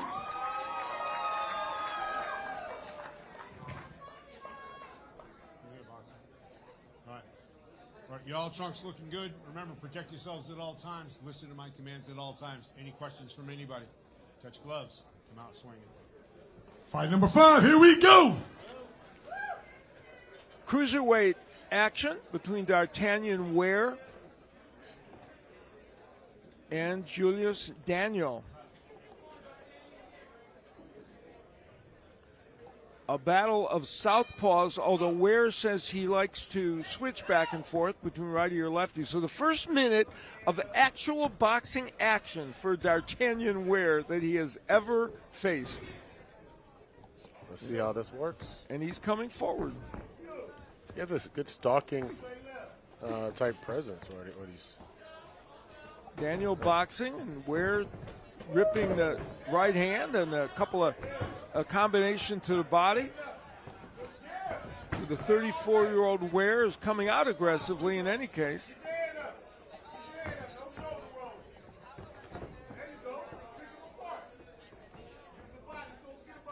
Ware works as a security guard. Some of his family wasn't thrilled that he decided to start boxing at 34. They said, ooh, I don't know, but right now, he's not. He's not getting pressed, but he's not looking awkward. Not actually, really it's a good beginning for him. Yeah, it is. Yeah. It's a great, like first minute in his career. Yeah, you're right. I mean, it could have gone a lot worse. And Julius Daniel using all of this ring so far.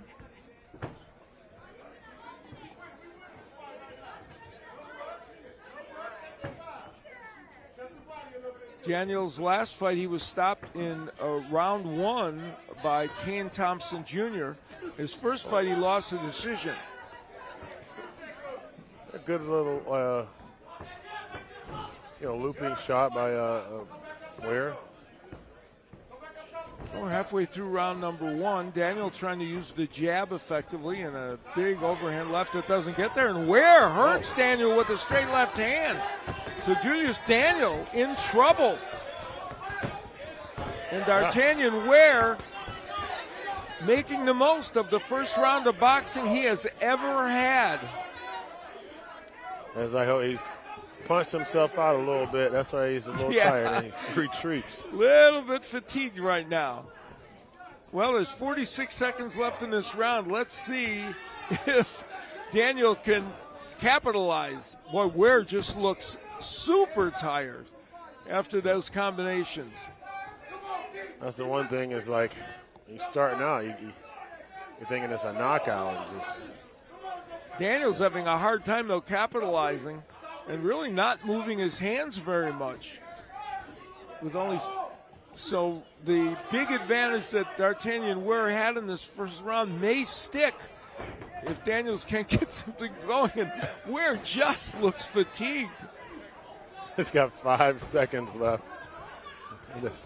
Left hand by Daniel, and Ware's got in a little trouble, and that will end round number 1. Let's see if the 1 minute rest can rejuvenate D'Artagnan Ware after he had a very good first round for the most part.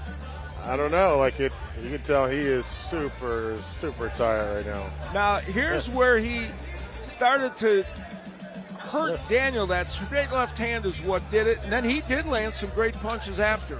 But out of, let's say, 15, 20 punches, there was probably about 4 good solid ones that landed, and he kind of punched himself out now. Because he doesn't have the experience to pinpoint those punches and be economical, and he wasn't. So yeah, just hitting the gloves, he's thinking he's hitting something. It's not. I mean, look, he's leaning back in his corner, and you see that Daniels didn't even sit down. So, well, we'll see how round 2 plays itself out in this 4-rounder, as D'Artagnan Ware now has his first round as a pro under his belt. It was probably one he won, but at what cost? Is he still fatigued? And will Julius Daniel be able to do something about it? Nice right hook by Ware, and Daniel heard the crowd and said, no, it didn't hurt me. Yeah, he's got to see how he's just going to sit and kind of do it like he did before. But he got to defend himself. Daniel, the 39-year-old who has lost his first 2 pro fights, was stunned in round number 1, but now coming forward, trying to land something big against Ware. And Ware not punching too much right now. But there's a kind of a wild punch. Wild left hand, yeah. Right hook by Julius Daniel. Now Ware is switching to righty. He said he does that. We'll see if that's effective for him. Doesn't look like it. Oh. Yeah, I think he's more comfortable from a left-handed stance, and he landed a big power right hook. So Ware landing against Julius Daniel, even though Daniel's telling us it doesn't hurt. Yeah, he's punched himself out again. I believe he may have, and down he goes. Knocked out his mouthpiece as well.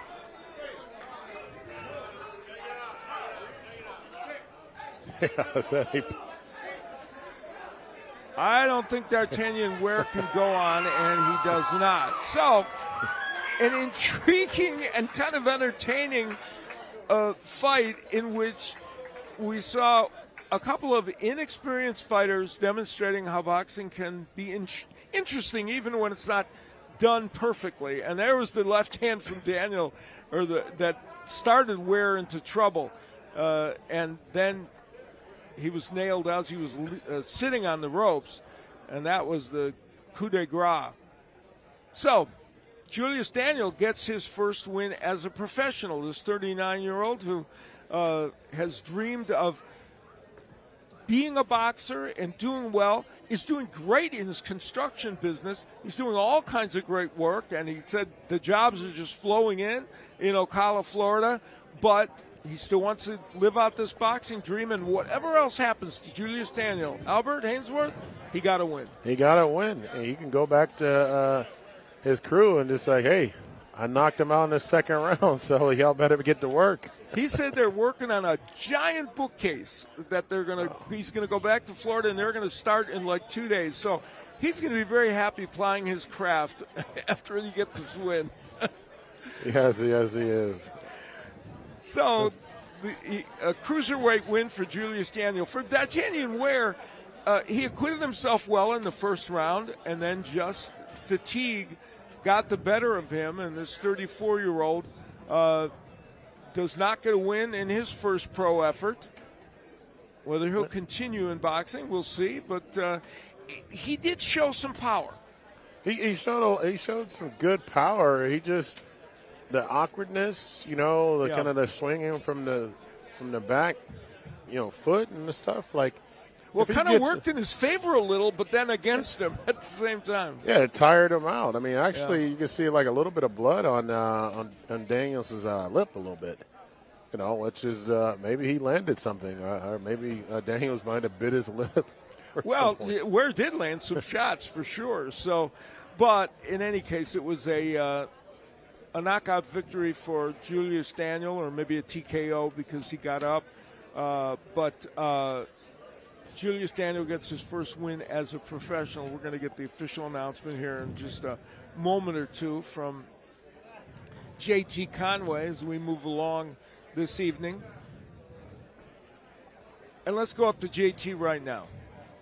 All right, folks, at 1 minute, 34 seconds of the second round, by TKO from right here in Nashville, Tennessee. He's got a crown and everything. Julius Daniel.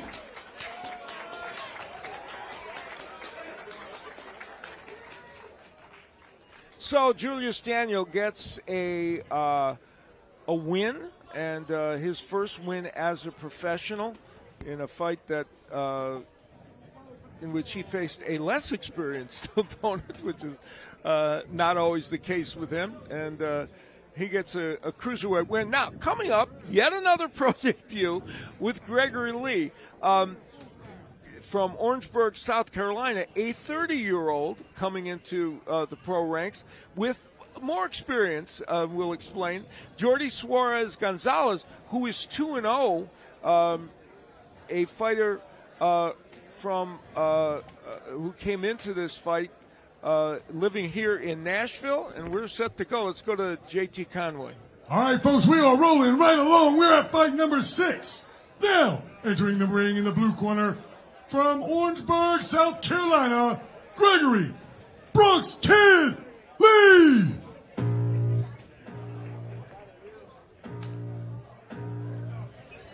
Now, you see Yoel Judah with Gregory Lee. There's a story to this.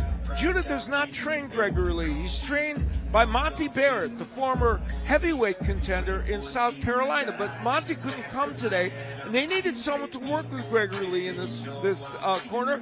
And here, it's kind of a fascinating story that Yoel Judah, doing this for his former fighter, is stepping in the ring to train Gregory Lee for this evening. That's a great thing to see, to be honest. I mean, see how far, how Judah's been in the game and how he still has so much pull here. Yeah, if you had anyone in your corner for one night, it would be him. Let's go to JT. And now, entering the ring in the red corner, from right here in Nashville, Tennessee, Jordi Suarez Gonzalez.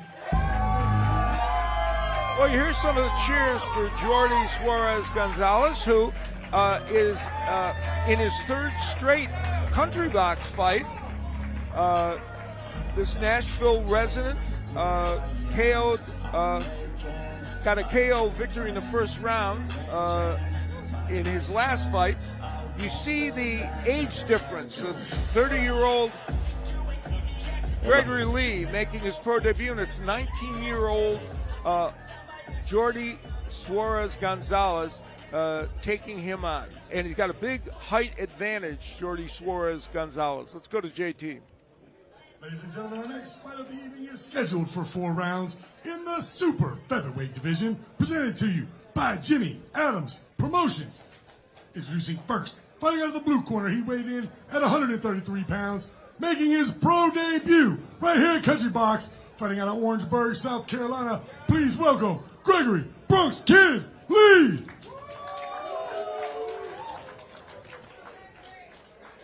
And in the red corner, weighing in at 134.8 pounds, fighting out of Nashville, Tennessee. He has a professional record of 2 wins, no losses, 1 win coming by way of knockout. Keep it going for your boy, Jordi Suarez Gonzalez. All right, belt line look good. The line on this side is good. All right, you got your instructions earlier. This is my command for all time. Protect yourself for all times, okay? One good, clean fight. Touch gloves, go back to the corner, and let it go. Now get ready. Let it go. Gregory Lee said he's going to come out smoking, and he actually said yesterday at the weigh-in, I think I can knock him out in the first round. We'll see what happens. Jordi Suarez Gonzalez would probably have another idea. We'll find out. Let's see. Lee had 15 amateur fights. Gonzalez, as we mentioned, 2-0 as a professional, and he had a first-round knockout in his last fight, so he went the other way in his first fight, winning by first-round knockout. You know, I like the way Lee is moving around a little bit. You know, like I bet he has an awkward style for Gordy. So. Yeah, the question is whether the height and reach for Gonzalez will be difficult for him at distance. Gonzalez trying to land something big on the inside. He is pressuring Lee, and Lee kind of holding on here early. I think they're only like a pound apart, and so see how compact Lee is. Gonzalez has power, no question. He showed that when he knocked out Deshaun Hunter in his first pro bout. One thing that's going to be tough, though, is like Lee is so short, and like Lee likes to try to get inside, it looks like. The other win for Gonzalez was a 4-round win over Joseph Elzey. And at range, you get the feeling one of those Gonzalez bombs might land, even though Lee is just getting out of the way of them.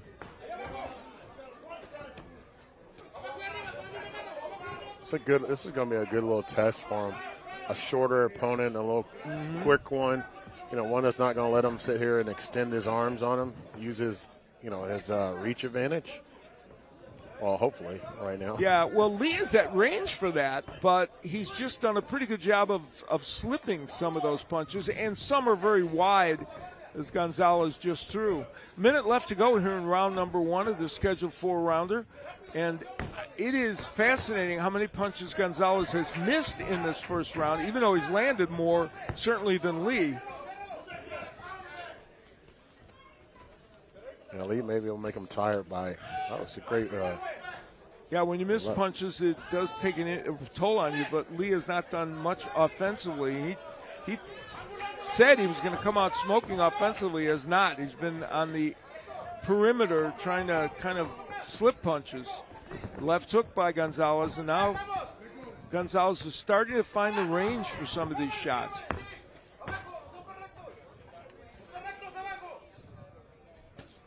And a right hand by Gonzalez, and Lee trying to fight back a little bit, but not really able to get too much done.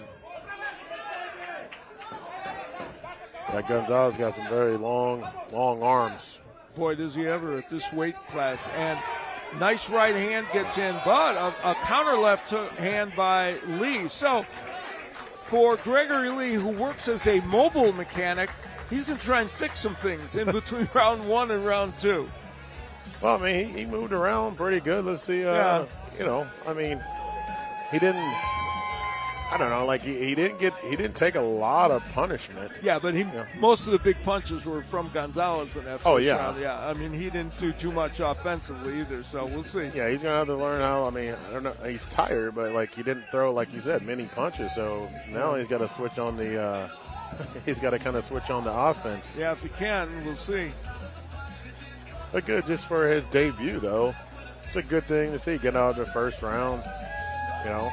So we'll see. Well, he learned an important lesson. You're probably not going to go in and get a knockout in your first round.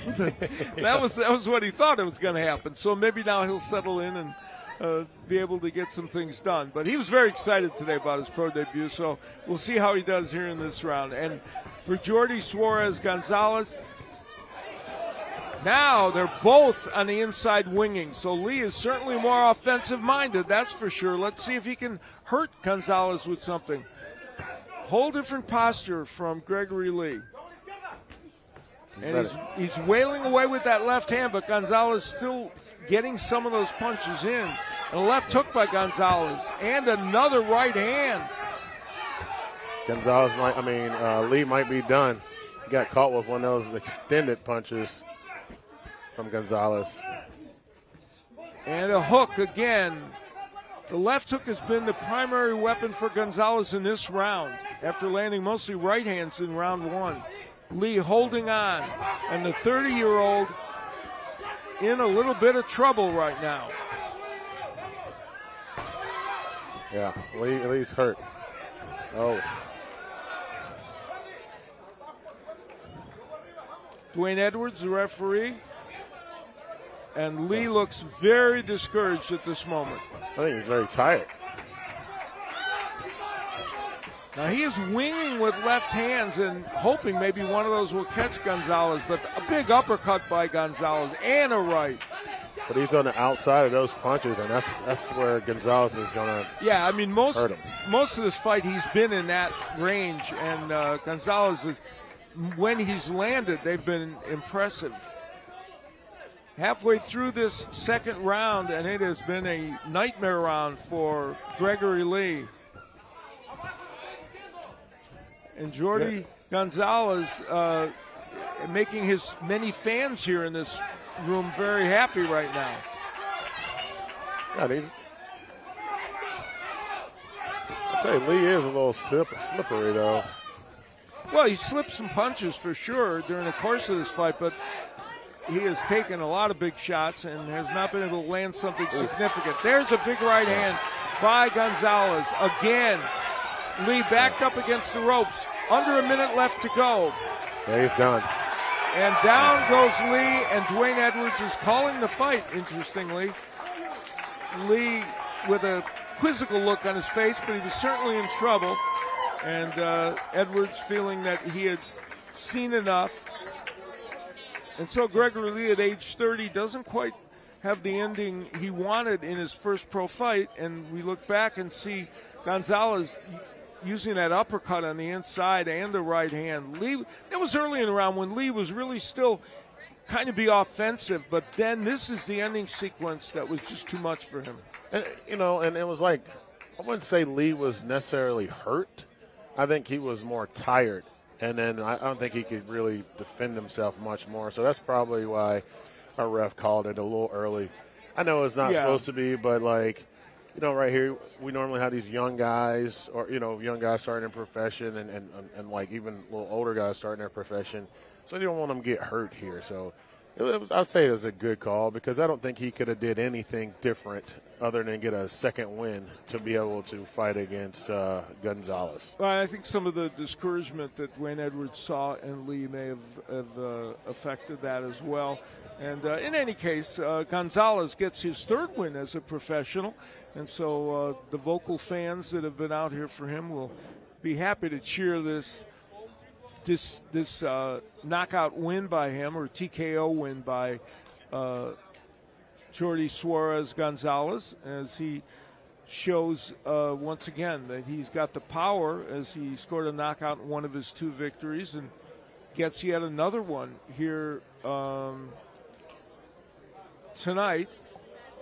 And so this Nashville resident is happy tonight.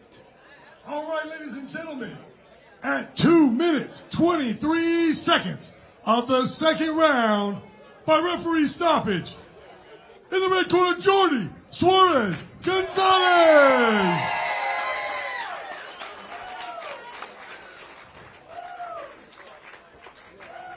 Jordi, if I can, let me grab a minute with you, man. How you feeling right now, brother? Well, before answering any questions, I just want to thank God for. A little nervous? Take your time, man. Take your time. You were thanking God. Let's go there. All right. What else? I want to thank God. I want to thank my sponsors, Benchmark Realty, Dead Shop Boxing, Unlimited Construction, and RNC Painting for helping me out. And I also want to thank my family, my friends, for giving me all the support. Hey, and speaking of, you got a lot of fans in the house tonight. Man, you brought everybody, brother. You brought all these fans. After a big fight, you just remembered all your sponsors. Nobody remembers all their sponsors. Thank God first. I think you got a bright future ahead of you, brother. When can we see you fight again? I'm not sure yet, but maybe in a month or so. You're already ready in a month, huh? That's exciting. So you're from here in Nashville, is that right? What side of town did you grow up on? I grew up by Smyrna. Nice. Some of the people in the crowd will want to know, man, you look like a young guy, but you fight like an experienced pro. How old are you? I'm 19. 19 years old, folks. This guy has a future ahead of him, man, for sure. We'd love to see you on another country box promotion. You think you could do that for us? Maybe come back next month, beat somebody else up? Yeah, absolutely. Just don't beat me up, okay? Please. I appreciate it. All right, man. Hey, any shout-outs you want to give that camera right there? Maybe give your Instagram, your social media, anything like that? Yeah, well, my social media is Jordi Gonzalez 615. That makes sense. Jordi Gonzalez 615. You heard it here. Go ahead and give him a follow. Anything else you want to say, brother? Ay, mis saludos, mi raza. Que viva México, cabrones! Hey! Viva la Mexico! Let's go! All right. And now back to the 2 Al's, Albert and Al. Thank you, JT. We don't want anybody beating up the ring announcer here at not Country at all. Box. I think that's a no-no. I mean, look at JT. I think he can handle himself. You know what? I think you're right. You know, if there's a few guys in this building I think can handle themselves, you are definitely in that category, and I think JT is as well. Well, we're inching closer to our 2 main fights, which are going to come up after we have another great music break from Robbie Cockrell. But let's talk about what we still have ahead of us after we've had a very interesting and entertaining evening so far in boxing.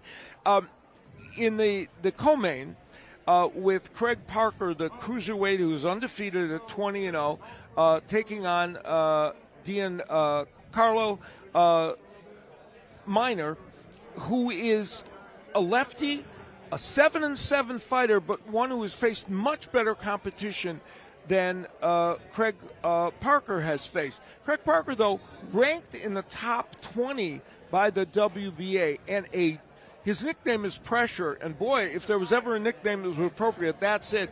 He will come after you. We're going to see like how he's going to be able to put his pressure on Minor. You know, like we said, a guy that has been in the ring, has fought some really good fighters, and now it's like with pressure or Parker, we're going to see how he's going to handle that if he's really ready for the big time, because you're ranked 20th. Yeah. You know, hey, now you're going to have to start taking on some pretty good fights. I mean, this should be maybe like a tune-up for him, but let's see how he's gonna handle it. Minor would say a challenge, he hopes, and Minor had a month to get ready for this fight, which for him is a long time because normally he gets called at the last minute. And then our main event, I think a really fascinating fight, because we have Isaac Carbonell taking on William Langston. And this fight has, I think, the makings of a terrific matchup. Much like the fight we just talked about, William Langston has a lot more experience against top fighters, and his 13-4-1 record is a good one. He fights at both 168 and 175, and He's fighting at 175 tonight, where 3 of his 4 losses have happened, but he also has 7 wins at that weight class. And Carbonell, though he's 9-0, and you've done several of his fights here in Country Box, no question it's a step up for him. It is definitely a step up, but I want to say, I like to say, I think he's ready for it because, some of the fights he was going, he needed to get a little tougher fighters because he could finish him early. And, he's went through rounds with some guys that were good, but I think he needed to really step it up. So this is going to be a great challenge for him to see if they can step it up a little bit more for him because he's on the track. I think probably around his 15th, 16th fight, he could be, maybe a contender. Well, he's 9-0 at this moment, and this fighter who emigrated from Cuba, now here in Nashville, hopes he can get a big win tonight. Let's go up to JT Conway. All right, folks. All we have left is the co-main and the main event. Just 2 fights left. But before we get to that, we're going to go to my man, Robbie. Robbie, real quick, all the girls keep asking me, what's up with the drummer? They all want to know if he has an OnlyFans. They want to know how they can check out the drummer, man. What's up with that? I can't take him anywhere. Yeah, you can't take that guy anywhere, man. They ain't asked nothing about me or you, just about the drummer. I'll just move on out the way, y'all. Here we go, folks. Robbie Cockrell. Y'all, we got a very special guest in the house tonight, Miss Nancy Jones. I'm going to dedicate this song to you in honor of the late, great Mr. George Jones.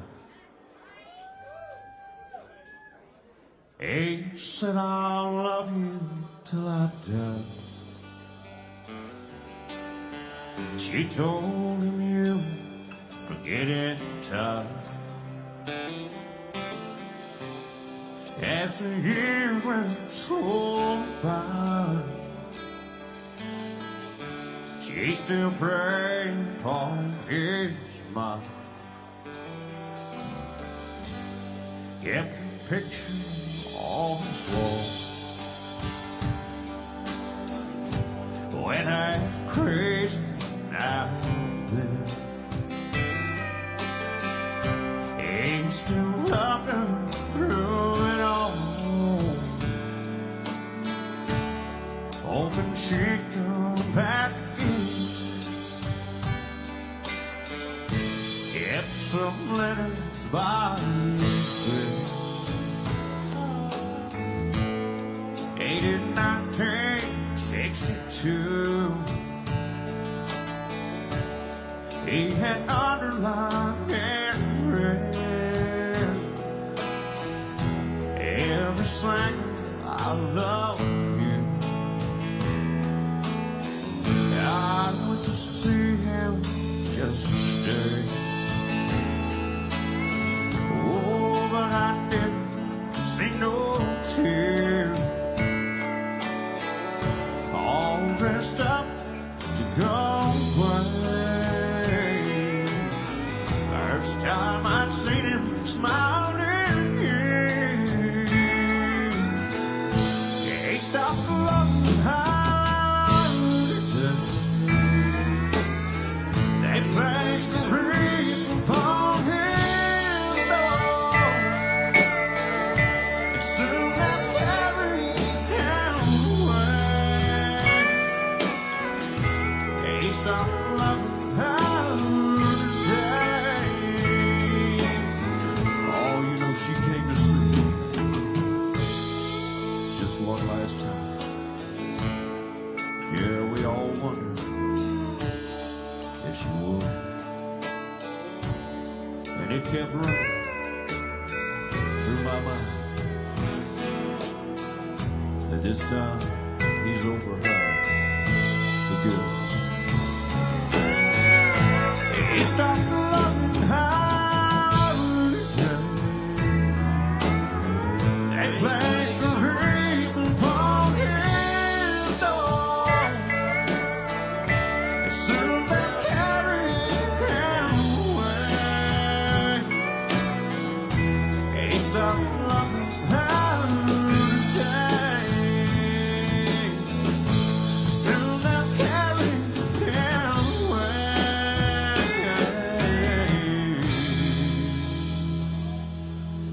He stopped loving her.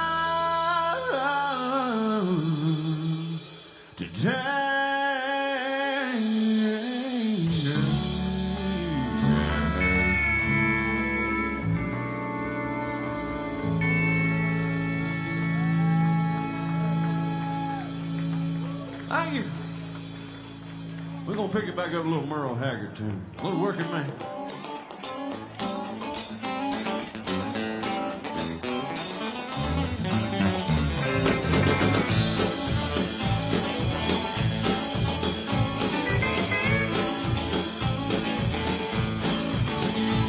It's a big job getting by with 9 kids and a wife.